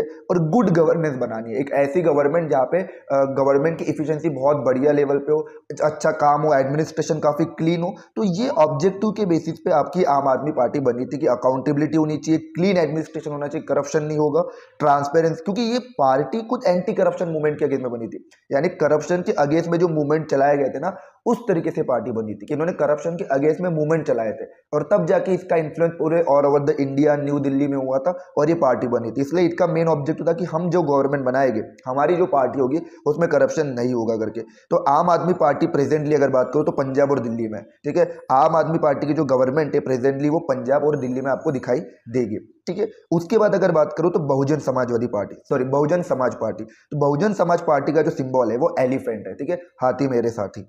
तो बहुजन समाज पार्टी का जो सिंबल है वो एलिफेंट है। तो 1984 में under the leader of Kashiram, तो याद रखना कि सर बहुजन समाजवादी पार्टी किसके लीडरशिप में बनी है? काशीराम की लीडरशिप में बनी है। कब बनी है? 1984 में। इसका ऑब्जेक्टिव क्या है? तो सर देखो, बहुजन समाज मतलब सर लोअर कास्ट की बात करते हैं, ऑपरेस क्लास की बात करते हैं, वो कम्युनिटी जिसके साथ डिस्क्रिमिनेशन या डिसएडवांटेज हो रहा है। तो इनका ऑब्जेक्टिव था जो दलित कम्युनिटी, आदिवासी कम्युनिटी है, ओबीसी कम्युनिटी है, या जो रिलीजियस माइनॉरिटी है, उनको रिप्रेजेंट करना, उनके लिए स्टैंड लेना। ठीक है, तो दलित, आदिवासी, ओबीसी और रिलीजियस माइनॉरिटी को रिप्रेजेंट करने वाली जो पार्टी है वो बहुजन समाज पार्टी है। ठीक है, और इन्हीं इंस्पिरेशन कहाँ से मिलती है? तो जो साहू महाराज की जो टीचिंग है, BR अम्बेडकर हो गया, महात्मा फुले हो गया, रामास्वामी नायकर हो गया। अगर आप ज्योतिबा फुले को अगर नहीं जानते हो ना, तो पढ़ना। बहुत अच्छे, बहुत बड़े इन्फ्लुएंसर लीडर है, बहुत बड़े सोशल वर्कर है, मैं पर्सनली उन्हें काफ़ी ज़्यादा मानता हूँ। तो ज्योतिबा फुले को अगर आप एज ए स्टूडेंट अगर आप पढ़ो तो आपके लिए काफ़ी अच्छे, उनके काफ़ी सारे आइडिया है जो हमें इंस्पायर करते हैं, BR अम्बेडकर के कई सारे आइडिया।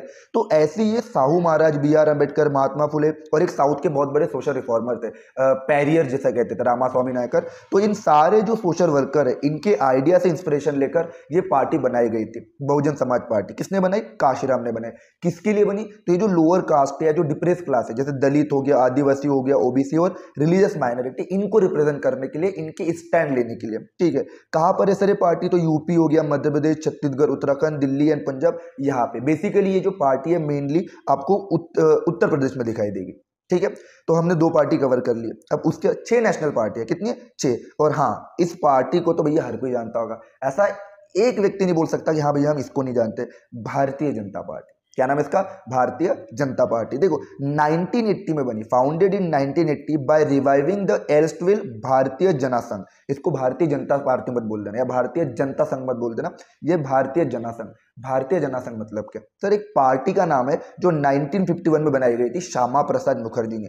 फिर इसी पार्टी को चेंज करके इस पार्टी को चेंज करके इसको रिवाइव करके 1980 में भारतीय जनता पार्टी बनाई गई। देखो, अगर आपको भारतीय जनता पार्टी का डिटेल फॉर्मेशन वाला वीडियो चाहिए ना, तो मैं लिंक डिस्क्रिप्शन में डाल दिया हूँ, आप डिस्क्रिप्शन में जाके लिंक चेक कर देना। उसमें मैंने क्लियर एक डिटेल वीडियो बनाया हुआ है, ठीक है, मैं दूसरे चैनल पर डिटेल वीडियो बनाया जिसमें बताया गया कि बीजेपी का फॉर्मेशन कैसे हुआ। तो अगर आपको डिटेल में भारतीय जनता पार्टी का फॉर्मेशन वाला वीडियो देखना है तो आप डिस्क्रिप्शन में लिंक चेक कर लो, उसमें आपको एक डिटेल वीडियो मिल जाएगा जिसमें मैंने सिर्फ और सिर्फ बीजेपी के फॉर्मेशन को बताया हुआ है। तो 3-4 मिनट का वीडियो है, आप देख सकते हो। ठीक है, तो 1980 में भारतीय जनता पार्टी बनी और भारतीय जनता पार्टी भारतीय जनसंघ को बदल के बनाई गई है। ठीक है, तो भारतीय जनसंघ एक पार्टी थी जिसे श्यामा प्रसाद मुखर्जी ने 1951 में बनाया था। ठीक है, बाद में उसको रिवाइव करके एक उसमें फिर कई सारी पार्टी आई, भारतीय जनसंघ पार्टी आई, भारतीय जनसंघ पार्टी आई, जनता पार्टी, और ऐसे 2-4 पार्टी मिलकर उन्होंने एक बड़ी पार्टी बनाई जिसका नाम था भारतीय जनता पार्टी, जिसे बनाने में अटल बिहारी वाजपेयी हो गया, लाल कृष्ण आडवाणी हो गया, इन काफी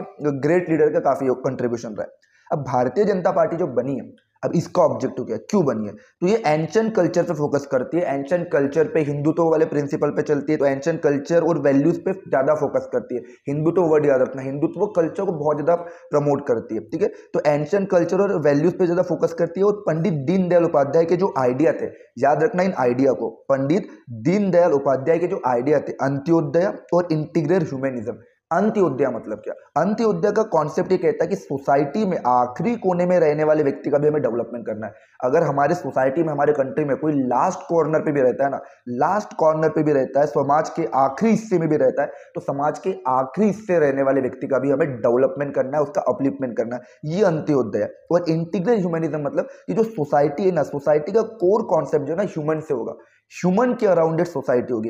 ह्यूमैनिटी को डेवलप करने की बात हो रही है, या फिर सोसाइटी का जो मेन प्रिंसिपल है वो ह्यूमन है, हम है, मानव है, और सोसाइटी इसी के अराउंड चलेगी। ठीक है, तो अंत्योदय और इंटीग्रल ह्यूमनिज्म 2 आइडिया है जो पंडित दीनदयाल उपाध्याय के, इस पर ज्यादा फोकस करती है भारतीय जनता पार्टी।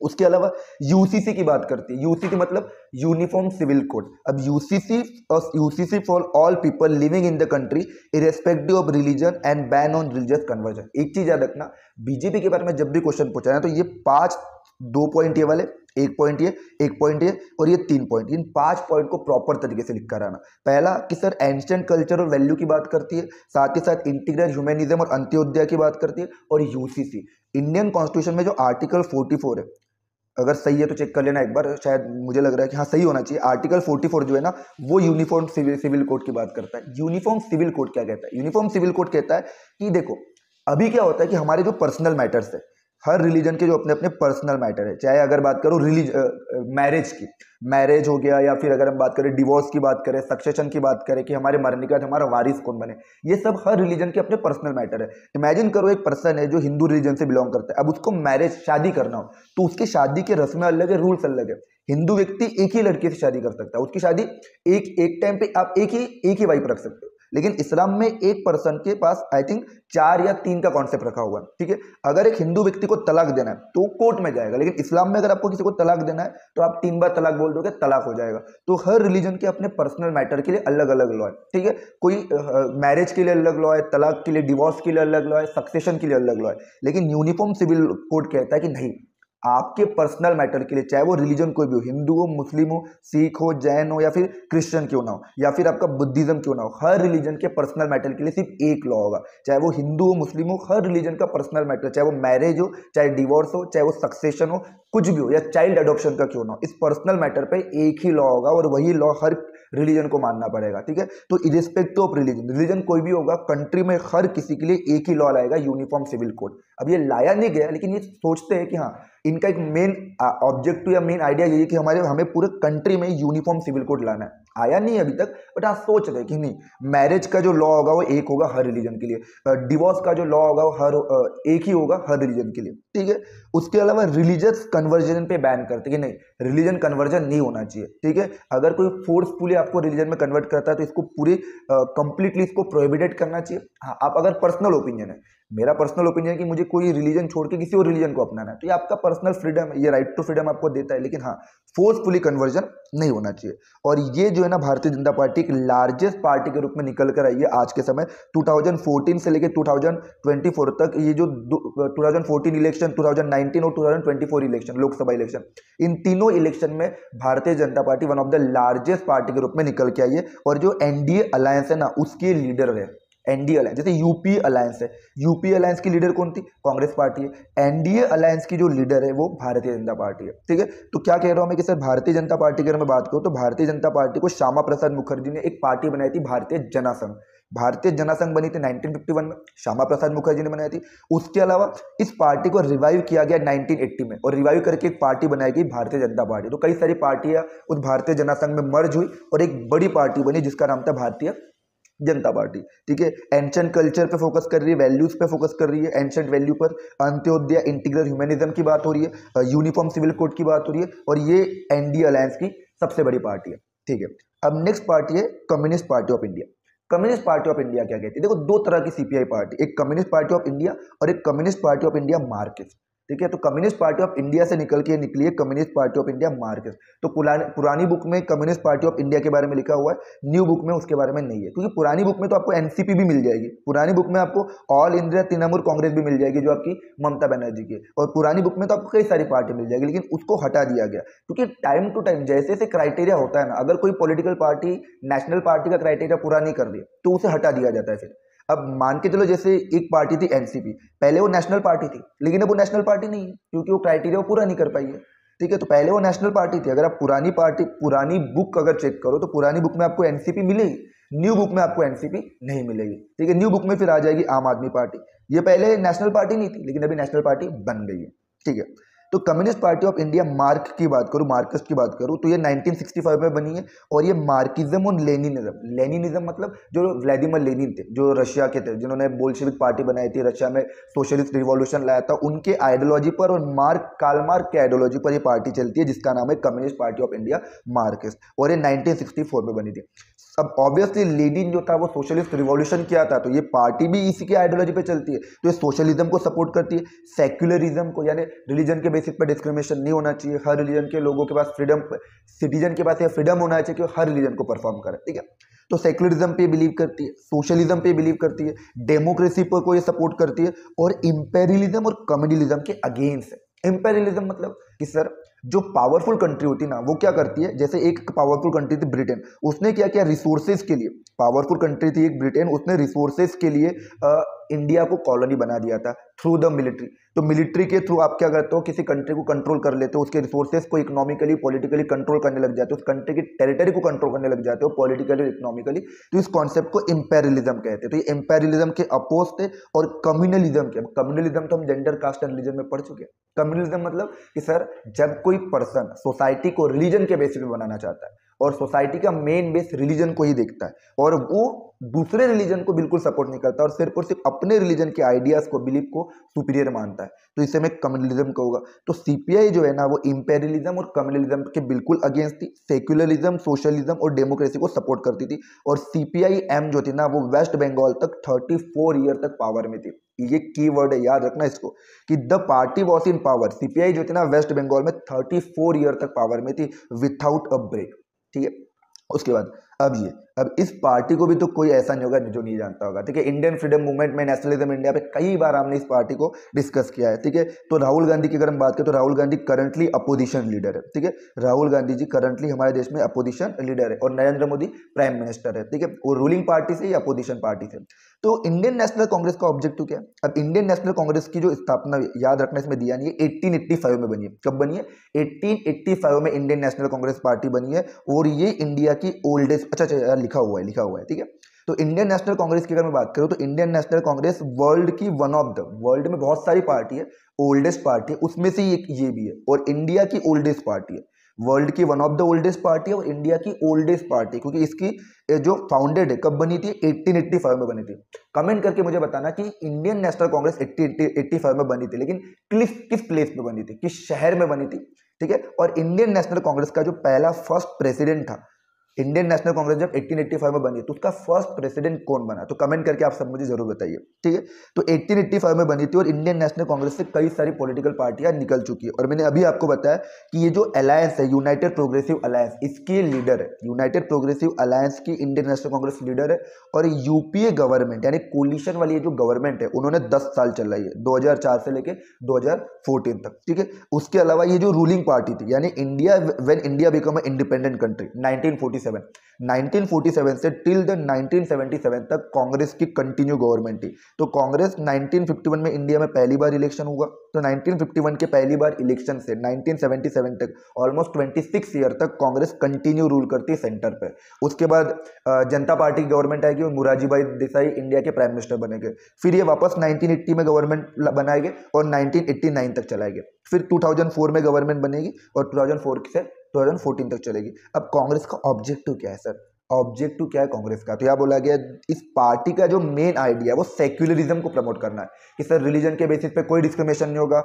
हर सिटीजन को, हर पर्सन को, हर इंडिविजुअल को अपना अपना रिलीजन परफॉर्म करने का, अपने रिलीजन को फॉलो करने का फ्रीडम होगा। तो सेक्युलरिज्म को प्रमोट करती है। और जो सोसाइटी के वीकर सेक्शन है, माइनॉरिटीज, जो सोसाइटी के वीकर सेक्शन है, चाहे वो कास्ट के बेसिस पे हो, रिलीजन के बेसिस पे हो, उन वीकर सेक्शन के वेलफेयर की बात करते हैं, उनके भलाई की बात करते हैं। कौन? Indian national Congress. तो इंडियन नेशनल कांग्रेस 1885 में बनी थी, ओल्डेस्ट पार्टी है, यूपीए अलायंस की लीडर है और साथ ही साथ 1977 तक कंटिन्यू गवर्नमेंट चलाई है और सेक्युलरिज्म के आइडिया पर चलती। ये कांग्रेस थी। अब लास्ट पार्टी है एनपीपी। ठीक है, लास्ट पार्टी कौन सी हमारी? National people party. अब ये भी नई नई आपकी आई थिंक 2019 में इसको नेशनल पार्टी का स्टेटस मिला। अब इसमें कीवर्ड क्या है ना कि जो नेशनल पीपल पार्टी है, अगर मैं बात करूं नेशनल पीपल पार्टी, तो इसका जो सिंबल है वो बुक, जैसे कांग्रेस का पॉलिटिकल पार्टी का जो सिंबल है वो ये पंजा है। उसके अलावा अगर सीपीआई की बात करें तो सीपीआई का सिंबल ये है, बीजेपी का सिंबल जो है, बीजेपी का सिंबल है लोटस। ठीक है, उसी तरीके से अगर मैं बात करूं नेशनल पीपल पार्टी, तो उसका सिंबल ये है बुक। नेशनल पीपल पार्टी बनी थी 2013 में और इसके जो लीडर थे पीए संगमा। ये इंडिया की पहली ऐसी पॉलिटिकल पार्टी है जो नॉर्थ ईस्ट से होकर उसको नेशनल पार्टी का स्टेटस मिला। तो ये चीज याद रखना कि ये पहली ऐसी पॉलिटिकल पार्टी है नॉर्थ ईस्ट इंडिया की जिसको नेशनल पार्टी का स्टेटस मिला। ठीक है, नेशनल पार्टी का स्टेटस, ये याद रखना कि ये इंडिया की पहली नॉर्थ ईस्ट एरिया से आने वाली पॉलिटिकल पार्टी है जिसको नेशनल पार्टी का स्टेटस मिला। ठीक है, और इसकी जो मेन पावर है ये मेघालय है। जैसे शिवसेना कहाँ से निकलेगी? आपको महाराष्ट्र में मिलेगी। समाजवादी पार्टी का जो मेन पावर है, जो मेन बेस है, वो यूपी में मिलेगा। वैसे ही आपका ये जो नेशनल पीपल पार्टी, इसका मेन बेस आपको मेघालय में मिलेगा। कहाँ मिलेगा? मेघालय। तो it form government in the Meghalaya, इसने मेघालय में गवर्नमेंट बनाई और इसकी जो प्रेजेंस है इंडिया के कई नॉर्थ ईस्टर्न स्टेट में मिलेगी, त्रिपुरा वगैरह में मिलेगी। तो बेसिकली नेशनल पीपल पार्टी जो है वो मेघालय की पार्टी है और ये नॉर्थ ईस्ट इंडिया की इकलौती ऐसी पार्टी है जिसको नेशनल पार्टी का स्टेटस मिला। अब इसके ऑब्जेक्टिव क्या है सर, एक बार ऑब्जेक्टिव बता दो। ऑब्जेक्टिव की अगर बात करें तो इसकी जो कोर फिलोसॉफी है, इस पॉलिटिकल पार्टी की जो कोर फिलोसॉफी है, जो मेन आइडिया है, वो मेन आइडिया है कि एजुकेशन और एम्प्लॉयमेंट को प्रमोट करना। किसको प्रमोट करना? एजुकेशन को और एम्प्लॉयमेंट को, as well as empowerment of all section of the society. Society के हर सेक्शन को, आप ट्राइबल हो डजेंट मैटर, आप शेड्यूल कास्ट हो डजेंट मैटर, आप विमेन सेक्शन से बिलोंग करते हो डजेंट मैटर, आप अदर बैकवर्ड कास्ट से बिलोंग करते हो डजेंट मैटर। सोसाइटी के हर सेक्शन को इंपावर करना, सोसाइटी के हर सेक्शन को सशक्त बनाना, डेवलप बनाना, उनको उनके वेलफेयर के लिए काम करना, ये इस पार्टी का ऑब्जेक्टिव है, इस पार्टी की कोर फिलोसॉफी है। और साथ ही साथ एजुकेशन और एम्प्लॉयमेंट को लेकर आना। तो ये है आपकी 6 नेशनल पार्टी। एक आपने पढ़ ली नेशनल पीपल पार्टी, एक हमने देख ली इंडियन नेशनल कांग्रेस, और एक थी आपकी भारतीय जनता पार्टी, और उसके अलावा एक थी सीपीआई-एम, एक आपकी बहुजन, और एक थी आपकी आम आदमी पार्टी। तो there are 6 national party currently in India. अगर आप पुरानी बुक देखो तो हो सकता है उसमें 7 हो 8 हो, तो ये चेंज होते रहते हैं। करंटली इंडिया में 6 नेशनल पार्टी है, ठीक है।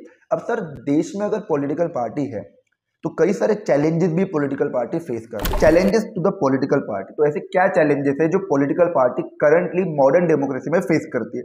तो सबसे पहले हम देखेंगे lack of internal democracy. Lack of internal democracy मतलब क्या कि अगर आप एक पॉलिटिकल पार्टी कंट्री में बना रहे हो और उस पॉलिटिकल पार्टी में कुछ की टॉप लीडर की, टॉप ही लोगों के जो टॉप लीडर जो होंगे उन्हीं के पास अगर पावर होगी, और पावर जो होगी सिर्फ टॉप लीडर ही शेयर कर रहे हो, और ग्राउंड लेवल पे किसी को अगर आप पावर शेयर नहीं कर रहे हो, डोमिनेशन अगर केवल टॉप ही लोगों का होगा और वही टॉप लीडर आपस में चेंज होते रहेंगे, अब उसमें कुछ इलेक्शन हो नहीं रहे। ये देखो मैं क्या कह रहा हूँ कि इंटरनल डेमोक्रेसी का मतलब क्या होगा कि इंटरनल डेमोक्रेसी कमी क्यों है पॉलिटिकल पार्टी में, लैक ऑफ इंटरनल डेमोक्रेसी। तो यहाँ ये बोला गया कि concentration of power in one और few leader at the top. Sir हर पॉलिटिकल पार्टी में टॉप में कोई लीडर होता है और उसी लीडर के पास पावर होती है। अब वो लीडर क्या करेगा, किसी दूसरे लीडर को चूज कर लेगा, तो ये तीसरे लीडर को चूज कर लेगा। अब वो जो व्यक्ति जो डिसीजन लेगा वही पार्टी के सभी लोगों को मानना पड़ेगा। पार्टी में जो डिसीजन लिए जा रहे हैं वो कलेक्टिवली नहीं लिए जा रहे, ना ही ये डिसीजन लेने के लिए कोई इलेक्शन कंडक्ट किए जा रहे, और ना ही पार्टी में जो टॉप की पोजीशन है, इस टॉप की पोजीशन को कंडक्ट करवाने के लिए इलेक्शन कंडक्ट करवाए जा रहे हैं। आप अगर इंडिया में से कई सारी पॉलिटिकल पार्टी देखो तो एक प्रेसिडेंट अगर कोई पॉलिटिकल पार्टी का है तो 15-15, 20-20 सालों तक रहा है। अब आपको कुछ पता है, अगर मैं नाम ना भी लूँ तो आपको कुछ पता है कई ऐसी पॉलिटिकल पार्टी है जहाँ पे एक ही प्रेसिडेंट होता है और वही 15-15, 20-20 सालों तक रहता है। अब पॉलिटिकल पार्टी के अंदर इलेक्शन ही नहीं हो रहे, इलेक्शन नहीं हो रहे, तो जो मेंबर्स हो गए पार्टी के वो डिसाइड ही नहीं कर पा रहे कि भैया हमें किसी लीडर बनाना करके। जो पार्टी का टॉप लीडर होगा वो लीडर बन जाएगा, वो प्रेसिडेंट बन जाएगा। अब वो जो मेंबर्स है जो उस पार्टी में जुड़े हुए, क्या आप उनसे पूछ रहे हो? नहीं पूछ रहे हो, इलेक्शन ही नहीं हो रहे, उनका जो ओपिनियन है आप ओपिनियन ही नहीं पूछ रहे हो। तो यहाँ पे बोला गया है कि सर पार्टी जो है वो इंटरनल इलेक्शन नहीं करवाती है और पावर हमेशा टॉप लीडर के पास ही होती है। अब पावर अगर टॉप लीडर के पास है तो जो गिने चुने जो नीचे के मेंबर्स हो गए उन्हें पार्टी, उनकी जो लॉयल्टी होगी वो पार्टी को लेकर नहीं होगी, उनकी लॉयल्टी होगी लीडर को लेकर। अगर आपने लीडर की बात नहीं मानी तो लीडर आपको लात मार के निकाल देगा, ठीक है। तो यहाँ पे जो फॉलोअर्स होंगे, जो पार्टी के बाकी मेंबर्स होंगे, वो ज्यादा लॉयल होंगे किसके लिए? पार्टी के लिए। वो ज्यादा लॉयल होंगे लीडर के लिए, वो पार्टी के लिए लॉयल नहीं होंगे, ठीक है। तो क्यों ऐसा कि अगर लीडर ने कहा और आपने एक्सेप्ट नहीं किया, दोज हु डिसएग्री, जो लीडरशिप से खुश नहीं है, जिसने किसी ने अगर बोला कि यार ये प्रेसिडेंट नहीं बनना चाहिए पार्टी का, या ये जो पार्टी का प्रेसिडेंट है इसने जो डिसीजन लिए मैं उससे एक्सेप्ट नहीं, मैं उससे खुश नहीं हूँ, ठीक है। अगर किसी ने ऐसा किया तो वहां पे find it is difficult to continue in the party, उस व्यक्ति का पार्टी में रहना मुश्किल हो जाएगा। इसलिए लोगों को पता है, मेंबर्स को पता है कि हमें सबसे ज्यादा जो है ना पार्टी के बदले में लीडर के लिए लॉयल्टी होगी। भाई ने बोला करने का मतलब करने का, अगर प्रेसिडेंट ने जो बोला वही करने का। पार्टी के प्रेसिडेंट ने कहा कि यार सूरज जो है ना वो पश्चिम से निकलता है, हाँ सर निकलता है, आपने बोला तो निकलता ही होगा, हमने नहीं देखा लेकिन आपने बोला तो ठीक है देख ही लिया। तो भाई ने बोला करने का मतलब करने का। तो यहाँ पे आपको पॉलिटिकल पार्टी के अंदर ही डेमोक्रेसी नहीं दिखाई दे रही है कि आप एक लीडर को सिलेक्ट कर रहे हो, इलेक्ट कर रहे हो, लेकिन वो पार्टी के मेंबर से पूछ के तो ना कर रहे हो। पार्टी एक लीडर से नहीं चलती है, पार्टी तो पार्टी के मेंबर के थ्रू चलती है, लेकिन पार्टी के मेंबर चाहते हैं कि ये जो पर्सन है ए नाम का ये प्रेसिडेंट बने, लेकिन क्योंकि जो लीडर है टॉप पोजीशन पे रहने वाले उसने बी पर्सन को प्रेसिडेंट बनाया। अब वो बी पर्सन जो है ना पार्टी के मेंबर के अकॉर्डिंग चल नहीं रहा। पार्टी के मेंबर कुछ कर भी नहीं सकते। क्यों नहीं कर सकते? अगर पार्टी के मेंबर ने बी प्रेसिडेंट जो पर्सन बना उसको अगर क्वेश्चन उठाना चाहा तो वो जो प्रेसिडेंट होगा वो पार्टी से इन लोगों को निकाल देगा। इसीलिए यहाँ पे जो मेंबर्स होते हैं ना वो पार्टी के लिए नहीं, वो पार्टी के मेंबर्स के लिए, लीडर के लिए ज्यादा लॉयल होते हैं कि कल को जाके हमें लात मार के निकाल ना दे करके, ठीक है। तो लैक ऑफ इंटरनल डेमोक्रेसी देखने को मिलती है। दूसरा चैलेंज है सर डायनेस्टिक सक्सेशन। अब इस बात से तो आप पता ही होगा, अगर किसी के फादर, अगर किसी का बेटा उस पार्टी में है ना तो वो अपने ही रिलेटिव्स को टॉप पोजीशन देगा। अब इमेजिन करो एक व्यक्ति है जो पिछले 15 साल से उस पॉलिटिकल पार्टी को चला रहा है, 15 साल से ग्राउंड लेवल पर काम कर रहा है, लेकिन आप उसको टिकट ना देके, क्योंकि उस एरिया पे एक व्यक्ति है वो पिछले 20 साल से एमपी है, तो उसने अपने बेटे को टिकट दे दी। अब वो जो 20 साल से जो व्यक्ति काम कर रहा है ग्राउंड लेवल पर, पार्टी को सर्व कर रहा है, आप उसको चांस नहीं दे रहे हो, उसको अपॉर्चुनिटी नहीं दे रहे हो। आप एक ऐसे व्यक्ति को इलेक्शन में लेके आ रहे हो जिसको सरपंच का इलेक्शन कैसे होता है वो भी नहीं पता, जिसे इलेक्शन के लिए एज क्या है वो भी नहीं पता, वो कहीं अमेरिका में बिजनेस कर रहा है, आप उसको उठा के यहाँ लेकर आए और बोले कि मेरे बेटा अभी मेरी एज हो गई है, अब मेरी सीट पर तुम टिकट लड़ लो, अब मेरी सीट पर तुम इलेक्शन लड़ लो। तो यहाँ यही बोला गया कि जो टॉप पोजीशन होती है वो हमेशा पार्टी के फैमिली मेंबर के द्वारा कंट्रोल की जाती है। आप इंडिया में कमेंट करके बताना कि इंडिया में ऐसी कई सारी पॉलिटिकल पार्टी है, कौन कौन सी पार्टी है। आप गूगल पे जाके सर्च कर लो, हर पार्टी का जो टॉप पोजीशन होगी वो उसी के फैमिली मेंबर ने बनाई होगी। अगर मान के लो ए पर्सन ने एक पार्टी को फाउंड किया, मान के लो पार्टी का नाम है यूट्यूब पार्टी, अब यूट्यूब पार्टी को ए फाउंडर ने बनाया ना, तो ए का ही जो बेटा होगा बी सी, वो यूट्यूब पार्टी का प्रेसिडेंट बन जाएगा। तो बाकी लोग जो ग्राउंड लेवल पे काम कर रहे हैं उनके लिए कोई अपॉर्चुनिटी नहीं होती। तो ऐसे में क्या होता है, ऐसे में अनफेयर होता है बाकी अदर पार्टी मेंबर के लिए जो 20-20 15-15 सालों से काम कर रहे हैं। और आप उस व्यक्ति को इलेक्शन में लेकर आते हो जिसको इलेक्शन का क ख ग भी नहीं पता हो, जिसे ये नहीं पता हो कि भाई सरपंच की इलेक्शन कैसे होता है, वोटिंग एज क्या होती है, इलेक्शन की क्या प्रोसेस है, उसे ये भी नहीं पता। और आप उस व्यक्ति को इलेक्शन में लेकर आके उसे टिकट दे रहे हो और कहते हो भैया तू इस सीट से आज से इलेक्ट होगा, क्यों? बिकॉज तू मेरा बेटा है या तू मेरा रिलेटिव है करके। तो डायनेस्टिक सक्सेशन दूसरा चैलेंज है। तीसरा चैलेंज क्या बोला कि मनी एंड मसल पावर।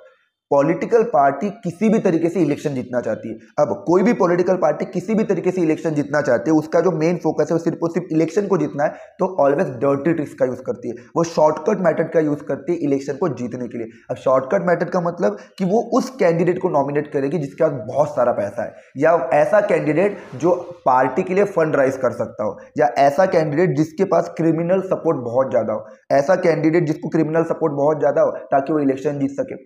ये पार्टी को किसी भी तरीके से इलेक्शन जीतना है। अगर आप एक क्लीन इमेज के पर्सन को इलेक्शन में खड़ा कर दोगे तो बाकी अदर पार्टी उसको क्या कर देगी, उसको इजीली मैनिपुलेट कर देगी। लेकिन एक क्रिमिनल पर्सन होगा ना, तो वो क्या करेगा, डरा धमका कर, लोगों को धमकी देके, मार कर, क्रिमिनल अपने कॉन्टेक्ट यूज करके, मनी का यूज करके, क्रिमिनल बैकग्राउंड यूज करके वो किसी भी तरीके से पार्टी को उस सीट पर जितवा कर ही रहेगा। इसलिए ऑलवेज आप एक काम करें, गूगल पे जाइए, गूगल पे सर्च करना इंडिया में जो 543 लोकसभा के एमपी है ना, इनमें कितने लोगों पर क्रिमिनल केसेस है। आप यकीन मानिए, जहां तक मुझे याद आ रहा है ऑलमोस्ट मोर देन 200 पर्सन पर इंडिया में क्रिमिनल केसेस है। ये 200 से ज्यादा जो पर्सन जिनके ऊपर क्रिमिनल केसेस है ना, वो इंडियन पार्लियामेंट में बैठे हुए हैं।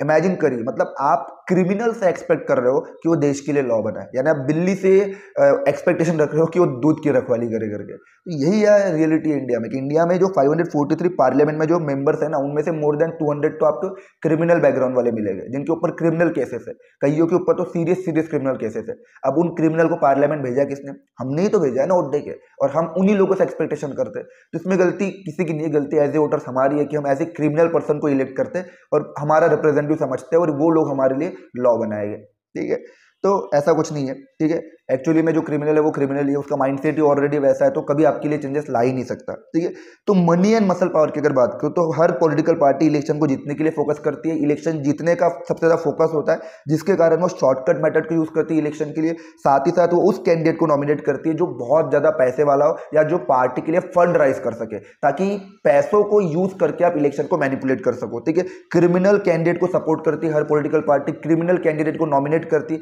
ताकि क्रिमिनल कैंडिडेट किसी भी तरह से, किसी भी तरीके से डर्टी ट्रिक्स यूज करके वो इलेक्शन जीत जाए। क्योंकि बेसिकली आपको जीतना ही इलेक्शन, चाहे आप लीगल तरीके से जीतो या इलीगल तरीके से जीतो।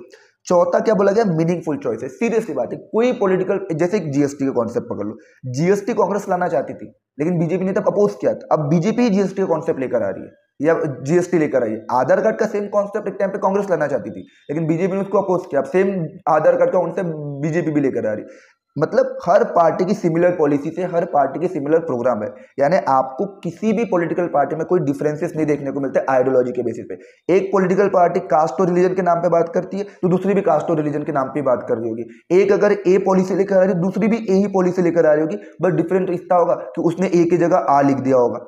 बात वही होती है। ठीक है, जैसे प्लानिंग कमीशन था तो प्लानिंग कमीशन भी वही काम करता है, लेकिन अब प्लानिंग कमीशन को आपने चेंज करके नीति आयोग कर दिया है। तो दोनों भी थिंक टैंक बॉडी जो गवर्नमेंट के लिए पॉलिसीज स्ट्रेटेजीज बनाती रहती है।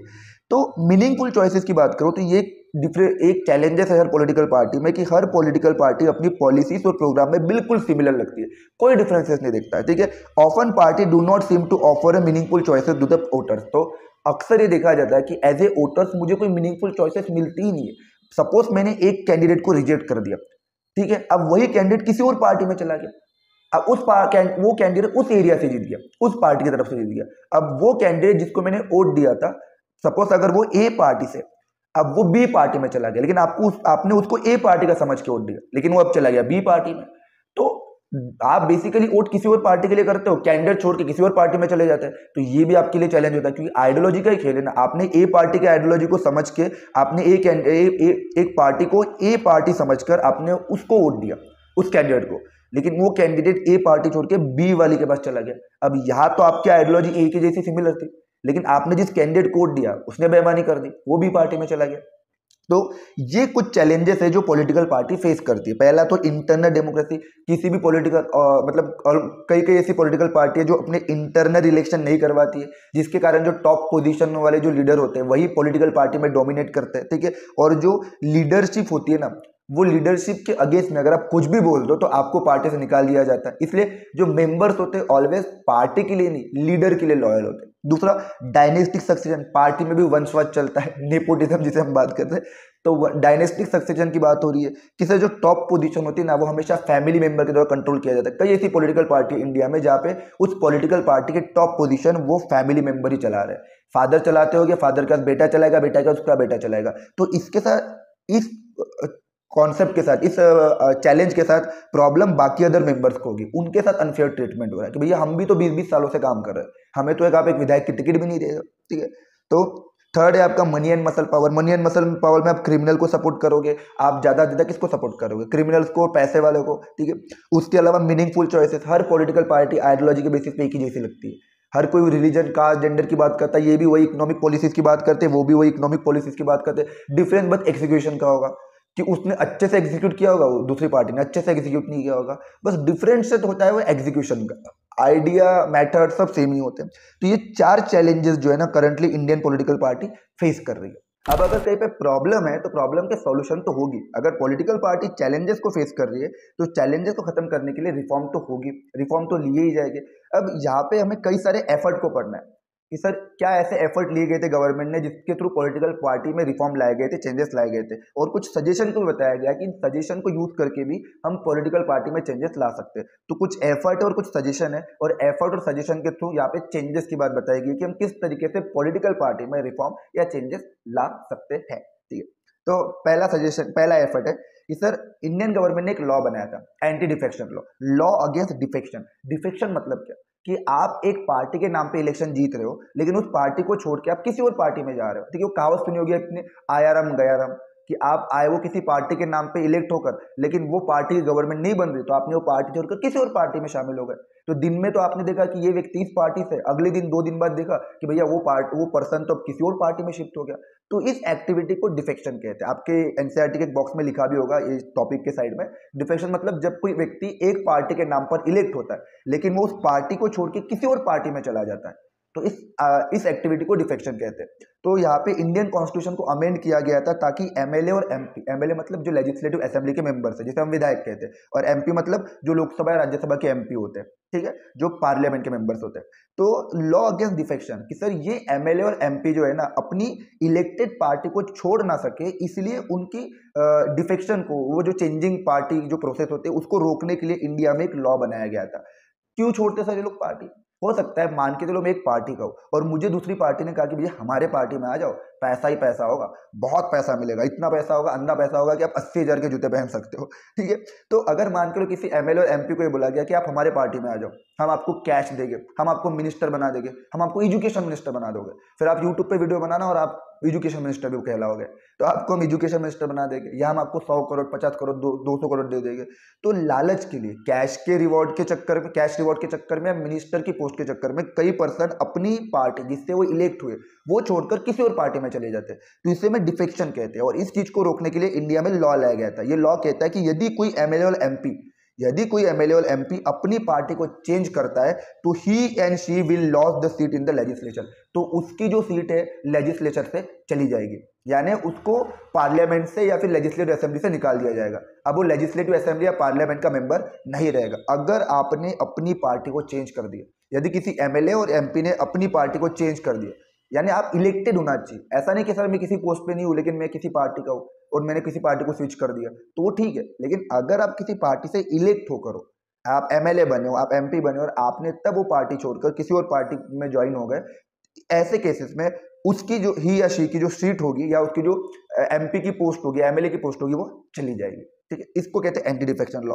ठीक है, इससे कोई भी व्यक्ति अपनी पार्टी चेंज नहीं कर पाएगा, भले ही आप पार्टी से खुश हो या ना हो, आपको वही चीज करना पड़ेगा जो आप पार्टी के लीडर ने आपको कहा होगा। पार्टी के लीडर का जो ओपिनियन होगा, डिसीजन होगा, वो फाइनल होगा। आप पार्टी के डिसीजन के अगेंस्ट में नहीं जा सकते हो, ना ही चेंज कर सकते हो, वरना एंटी डिफेक्शन लॉ लग जाएगा। ठीक है, वो कहानी सुनिए ना कि बच्चों कहते हैं कि बाहर मत जाना वरना बच्चा उठाने वाला आ जाएगा, तो बच्चा बाहर नहीं जाता था। वैसे ही यहाँ पे कि पार्टी के अगेंस्ट में मत जाना वरना एंटी डिफेक्शन लॉ लग जाएगा। ठीक है, दूसरा है सुप्रीम कोर्ट ने एक ऑर्डर दिया। सुप्रीम कोर्ट ने क्या कहा? सुप्रीम कोर्ट ने एक ऑर्डर दिया। सुप्रीम कोर्ट ने कहा, क्या कहा सुप्रीम कोर्ट ने? सुप्रीम कोर्ट ने वो कहा कि इट इज कंपलसरी, ये कंपलसरी, ये मैंडेटरी है कि हर वो कैंडिडेट जो इलेक्शन में पार्टिसिपेट कर रहा है उसको एक नॉमिनेशन फॉर्म फिलअप करना पड़ेगा, उसको एफिडेविट फाइल करना पड़ेगा।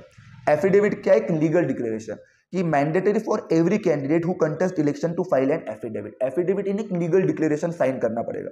और वो लीगल डिक्लेरेशन में क्या होगा? हर वो कैंडिडेट, अगर कोई एमएलए की पोस्ट के लिए पार्टिसिपेट कर, सॉरी, अगर कोई एमएलए के लिए इलेक्शन में पार्टिसिपेट कर रहा है, कोई एमपी के लिए इलेक्शन में पार्टिसिपेट कर रहा है, तो हर वो कैंडिडेट जो इलेक्शन में पार्टिसिपेट कर रहा है उसको एफिडेविट फाइल करना पड़ेगा, उसको एक लीगल डॉक्यूमेंट साइन करना पड़ेगा। उसमें वो 3 चीजें बताएगा, अपनी प्रॉपर्टी के बारे में, अपने क्रिमिनल केसेस के बारे में और अपने एजुकेशन के बारे में कि भैया मेरे ऊपर, मेरा नाम है सुमित, ठीक है, और मैं सुमित सर हूँ और मैं एमएलए के लिए पार्टिसिपेट कर रहा हूँ इलेक्शन में, और मेरा क्रिमिनल केसेस कितना है सर? 0।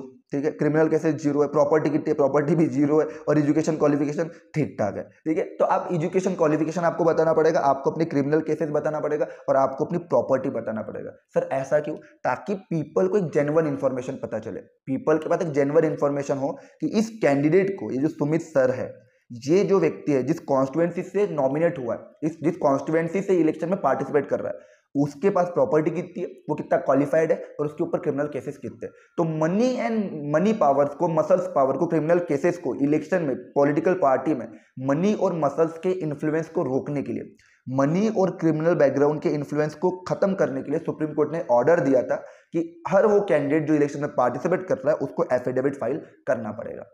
ठीक है, तीसरा क्या बोला गया कि सर हर पार्टी को अपने इलेक्शन कंडक्ट करवाने पड़ेंगे इंटरनल डेमोक्रेसी को मेंटेन करने के लिए। हर पार्टी अपने इंटरनल इलेक्शन कंडक्ट करवाएगी और साथ ही साथ इनकम टैक्स रिटर्न भी फाइल करेगी। ये इलेक्शन कमीशन का ऑर्डर था। ठीक है, इलेक्शन कमीशन ने कहा था कि मैंडेटरी है कि भैया ऑर्गेनाइजेशन को, हर पॉलिटिकल पार्टी को इलेक्शन करना पड़ेगा और इनकम टैक्स रिटर्न फाइल करना पड़ेगा। देखो ये पार्टी करती है लेकिन फॉर्मेलिटी के लिए। उसी तरीके से सुप्रीम कोर्ट ने कहा तो एफिडेविट फाइल करना पड़ेगा, लेकिन अब अगर मैं किसी भी नॉमिनेशन फॉर्म में कुछ भी लिख दूं तो वो एक्सेप्ट हो जाएगा, क्योंकि उसको चेक करने के लिए कोई बॉडी है ही नहीं ना। मैं अगर लिख दूं मेरी प्रॉपर्टी 2 करोड़ ही है, सिर्फ 2 करोड़ है, और मैं 15 साल से एमएलए हूँ या 25 साल से मैं एमपी हूँ, वह 2 करोड़ हो ही नहीं सकती।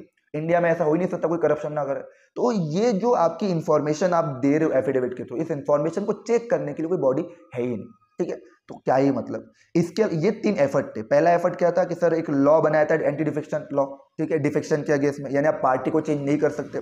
दूसरा, सुप्रीम कोर्ट ने बोला एफिडेविट फाइल करना पड़ेगा। तीसरा, इलेक्शन कमीशन ने बोला था इंटरनल इलेक्शन कंडक्ट करवाओ और साथ ही साथ इनकम टैक्स रिटर्न फाइल करना पड़ेगा, ताकि किस पार्टी को कहां से फंड आ रहा है ये हमें पता चल सके करके। ठीक है, तो ये 3 स्टेप लिए गए थे। ठीक है, उसके अलावा सर कुछ सजेशन बताए गए थे। क्या क्या सजेशन बताए थे? याद रखना कि beside this many suggestion are made to reform the political party. तो पॉलिटिकल पार्टी में रिफॉर्म लाने के लिए, चेंजेस लाने के लिए कई सारे सजेशन लिए भी गए, दिए भी गए, मतलब कई सारे सुझाव बताए गए थे। पहला कि आपको कहते हैं ना, झूठ नहीं बोलना चाहिए, डेली पढ़ाई करना चाहिए, हर दिन कम से कम 2 घंटे पढ़ना चाहिए और अच्छा बच्चा बनना चाहिए, आइडियल स्टूडेंट बनना चाहिए, गाली नहीं देना चाहिए। ठीक है, तो हम फॉलो करते नहीं, फॉलो करते हम कुछ भी उसी तरीके से यहाँ पे करना चाहिए। लेकिन ठीक है, तो पहला सजेशन क्या बताया गया कि सर एक लॉ बना देना चाहिए जो ये डिसाइड कर सके। A law should be made to regulate the internal affair of political party. अब इमेजिन करो अगर इंडिया में ये लॉ ही नहीं होता कि एक स्कूटी पर 3 लोग नहीं बैठ सकते, तो आप एक स्कूटी पर 6 लोग बिठा देते।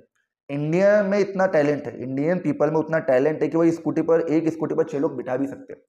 क्योंकि एक लॉ बना है तो आप मजबूर हो एक स्कूटी पर 2 ही लोग लेके जा सकते हैं। अब ये मत बोलना सर हम तो 3 लेकर घूमते हैं, तो हाईवे पे मत जाना वरना ट्रैफिक वाले पकड़ लेंगे, ठीक है।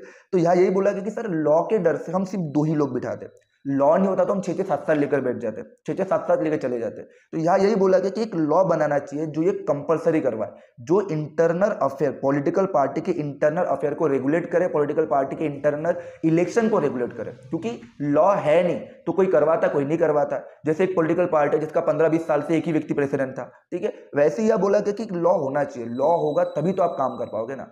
तो एक लॉ होना चाहिए जो पॉलिटिकल पार्टी के इंटरनल अफेयर को रेगुलेट कर सके। उसके अलावा एक इंडिपेंडेंट अथॉरिटी होनी चाहिए जो पार्टी के डिस्प्यूट को सॉल्व करे। अब हर पॉलिटिकल पार्टी में मेंबर्स होते हैं और वो मेंबर के बीच में आपस में कहीं ना कहीं डिस्प्यूट होता है, इससे पॉलिटिकल पार्टी के लिए प्रॉब्लम है। जैसे इमेजिन करो एक पॉलिटिकल पार्टी है और उसके 3-4 लोगों के बीच में आपस में मनमुटाव हुआ है, तो क्या पॉलिटिकल पार्टी गवर्नमेंट को सही तरीके से चला पाएगी? नहीं चला पाएगी। अब वो जो व्यक्ति है जो प्राइम मिनिस्टर से खुश नहीं होगा, और प्राइम मिनिस्टर और वो पर्सन दोनों एक ही पार्टी का है, तो वो क्या करेगा, अपने जो सपोर्टर्स एमपी है उसको लेकर चला जाएगा पार्टी से। इससे प्राइम मिनिस्टर की गवर्नमेंट जो होगी या वो प्राइम मिनिस्टर की पोस्ट होगी वो चली जाएगी। आप ये चीज याद करना, 1977 से लेके 1999 तक ये चेक करके मुझे बताना इंडिया में कितने प्राइम मिनिस्टर हो चुके हैं। कोई 200 दिन का प्राइम मिनिस्टर बना है, कोई 18 दिन का प्राइम मिनिस्टर बना है, कोई 300 दिन का प्राइम मिनिस्टर, कोई 1 साल का प्राइम मिनिस्टर, कोई 2 साल का प्राइम मिनिस्टर। क्यों? क्योंकि पॉलिटिकल इनस्टेबिलिटी आ जाती थी।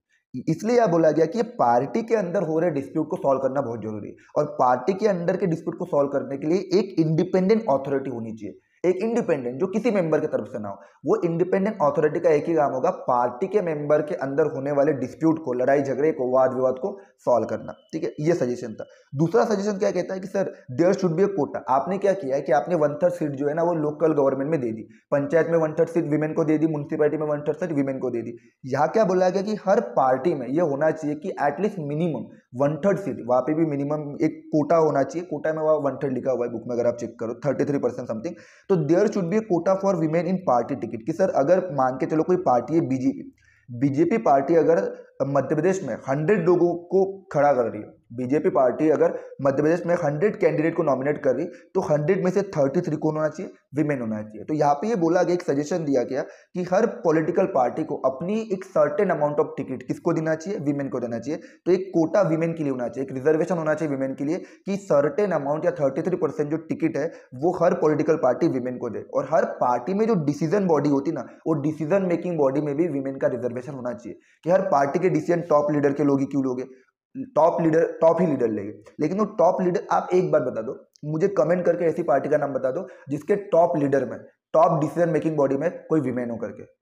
मुझे कमेंट करके बताना, आप खुद बताओ कमेंट करके कि सर इंडिया में एक पार्टी का नाम बता दो जिसकी 1-2 पार्टी आपको बड़ी मुश्किल से मिल जाएगी कि सर ऐसी पार्टी जिसके जो टॉप डिसीजन मेकिंग जो लीडर हो गए, जो पार्टी के डिसीजन लेते हैं, उसमें कोई विमेन भी होगी, तो आपको रियरली मिल जाएगी कोई पार्टी, ठीक है। एक आपको मिल जाएगी AITMC जो ममता बनर्जी की पार्टी है, उसके अलावा कोई नहीं। इसलिए आप एक सजेशन बोला गया कि सर जो डिसीजन मेकिंग बॉडी है ना, वो डिसीजन मेकिंग बॉडी में या जो टॉप लीडर जो होते हैं जो डिसीजन लेते हैं उसमें विमेन भी होना चाहिए, ठीक है। और हर पार्टी को ये जरूरी होना चाहिए कि वो certain amount of ticket women को दे। ये दूसरा सजेशन। तीसरा सजेशन क्या कहता है कि सर जो इलेक्शन होते हैं ना, जैसे इमेजिन करो अगर दिल्ली में अगर इलेक्शन हो रहा है, चलो मध्य प्रदेश में इलेक्शन हो रहा है, मध्य प्रदेश में इलेक्शन हो रहा है, तो एक पार्टी है बीजेपी, एक पार्टी है इंडियन नेशनल कांग्रेस, और एक पार्टी अगर हमने बना दी SM पार्टी। क्या बना दी?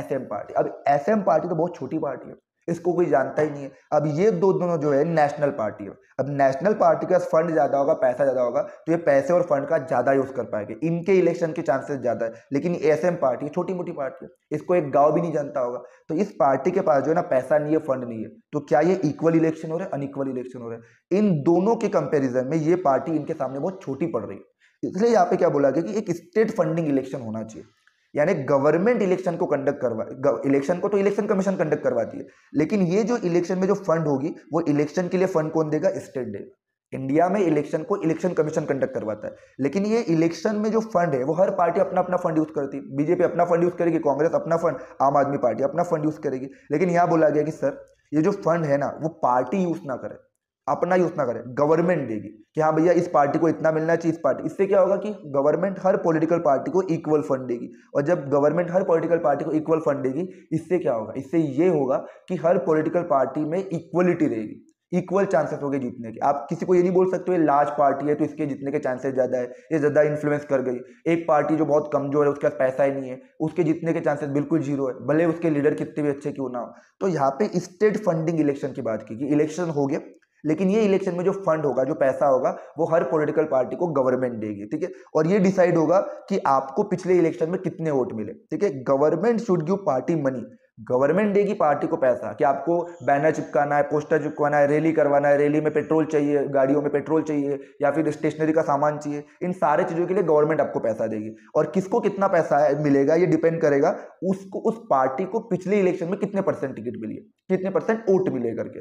अगर किसी पार्टी को पिछले इलेक्शन में, बीजेपी को अगर पिछले इलेक्शन में 32% वोट मिले, और कोई पार्टी है एसएम पार्टी, उसको अगर पिछले इलेक्शन में 12% वोट मिले, तो उसके बेसिस पे दिया जाएगा कि उस पार्टी को पिछले इलेक्शन में कितना परसेंट वोट मिला है करके, ठीक है। तो ये कुछ सजेशन थे, हमने 3 एफर्ट पढ़ लिए, ठीक है। Log and defection affidavit file करना पड़ेगा, इंटरनल इलेक्शन को कंडक्ट करना पड़ेगा। सजेशन में हमने देखा कि सर लॉ होना चाहिए जो इंटरनल अफेयर को डिसाइड कर सके। उसके अलावा एक सजेशन बताया गया कि वीमेन को भी टिकट मिलना चाहिए, पार्टी की टिकट, डिसीजन मेकिंग बॉडी में भी वीमेन होना चाहिए। थर्ड सजेशन बोला कि जो इलेक्शन हो रहा है वो इलेक्शन जो है स्टेट फंडेड होना चाहिए। उसके अलावा कुछ चीजें ऐसी भी है, देखो दुनिया सुधरेगी तब मैं सुधरूंगा, ये कहना मूर्खता की बात है। क्यों ना हम ही चेंजेस लाए। अगर आप सोसाइटी में चेंजेस लाना चाहते हो तो क्यों ना सबसे पहले हम ही वो चेंजेस अपने अंदर लाए। तो यहाँ ये बोला है कि सर कुछ तरीके और भी है जिसके थ्रू पार्टी में रिफॉर्म ला सकते हो।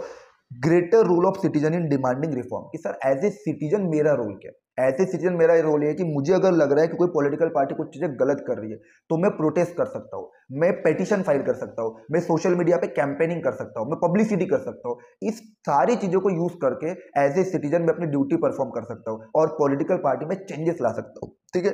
तो यहाँ पे सिटीजन का रोल इंपॉर्टेंट हो जाता है। जरूर नहीं ना आप ये सोचो कि नहीं यार आप कोर्ट के भरोसे बैठ गए कि जुडिशरी डिसाइड करेगी पार्टी को करना क्या। एज ए सिटीजन हमें भी हमारा ये रोल समझना पड़ेगा कि ये पॉलिटिकल पार्टी डायरेक्टली हम पे ही रूल कर रही है। कोई भी political party directly as a citizen हम पे रूल कर रही है, वो गवर्नमेंट बना रही है, वो हम पे रूल कर रही है। अगर उस पॉलिटिकल पार्टी में कोई चैलेंजेस दिखाई दे रहे हैं तो एज ए सिटीजन मेरा ये काम है कि मैं पिटीशन फाइल करूं, मैं प्रोटेस्ट करूं, मैं प्रोसेशन चलाऊं, मैं रैली बनाऊं, मैं कैंपेनिंग करूं। इन सारे तरीके का यूज करके मैं पॉलिटिकल पार्टी को प्रेशराइज करूं और ये सारी चीजें करने से रोकूं। इससे पॉलिटिकल पार्टी में चेंजेस आएगा, ठीक है। Political party can improve if people who want changes can join. और जो व्यक्ति पॉलिटिकल पार्टी को चेंजेस करना चाहता है, जो समाज में चेंजेस लाना चाहता है, ऐसा व्यक्ति अगर पॉलिटिकल पार्टी को ज्वाइन करे तो ऑब्वियसली पॉलिटिकल पार्टी में चेंजेस आएगा। आपने नायक मूवी देखी ना, हर कोई क्या कहता है, हर कोई कहता है मुझे डॉक्टर बनना है, मुझे इंजीनियर बनना है, मुझे आईएएस बनना है, मुझे पायलट बनना है, मुझे सर्जन बनना है। लेकिन कोई ये नहीं कहता कि मुझे पॉलिटिशियन बनना है। क्यों? क्योंकि हर कोई कहता है कि पॉलिटिक्स एक गटर है। अब गटर है तो कोई भी उस गटर में उतरकर उसे साफ करने की कोशिश नहीं करता है, ठीक है। हर कोई कहता है कि पॉलिटिक्स एक कीचड़ है, गटर है, लेकिन कोई इसे साफ करने की कोशिश नहीं करता, ठीक है। तो आपने नायक मूवी का डायलॉग सुना होगा, ठीक है। तो पॉलिटिकल पार्टी को इंप्रूव किया जा सकता है यदि कोई चेंजेस लाना वाला व्यक्ति, ऐसा व्यक्ति जो सोसाइटी में चेंजेस लाना चाहता है, वो व्यक्ति अगर पॉलिटिकल पार्टी को ज्वाइन कर रहे तो पॉलिटिकल पार्टी में चेंजेस आएगा। आप सिर्फ और सिर्फ बाहर बैठ के ये बोलो, बाहर बैठ के सिर्फ आप गवर्नमेंट को, पॉलिटिकल पार्टी को क्रिटिसाइज करो और ये एक्सपेक्ट रखो कि पॉलिटिकल पार्टी में चेंजेस आएगा, तो पॉलिटिकल पार्टी में कोई भी चेंजेस नहीं आएगा। तो ये था पूरा का पूरा चैप्टर जिसमें हमने पॉलिटिकल पार्टी के डेफिनेशन को पढ़ा, पॉलिटिकल पार्टी में सजेशन को पढ़ा, चैलेंजेस को पढ़ा, चैलेंजेस के रिफॉर्म को पढ़ा, ठीक है। तो इन सारी चीजों को पढ़ के हमें ये पता चला कि sir political party is A engine of democracy. Political party क्या है? इंजन है डेमोक्रेसी का, और बिना पॉलिटिकल पार्टी के कोई भी डेमोक्रेसी नहीं चल सकती। यानी political party is A lifeline of democracy. तो ऐसे कई सारे शॉर्ट रिवीजन वाले वीडियो देखने के लिए, ऐसे कई सारे रैपिड रिवीजन वाले वीडियो देखने के लिए आप हमें सब्सक्राइब कर सकते हो। और आपको अगर ये वीडियो बहुत अच्छा लगा, इन्फॉर्मेटिव लगा हो, तो आप अपने दोस्तों के साथ भी शेयर करिए। और ऐसे कई सारे वीडियो हम आगे भी अपलोड करते रहेंगे। Thank you so much.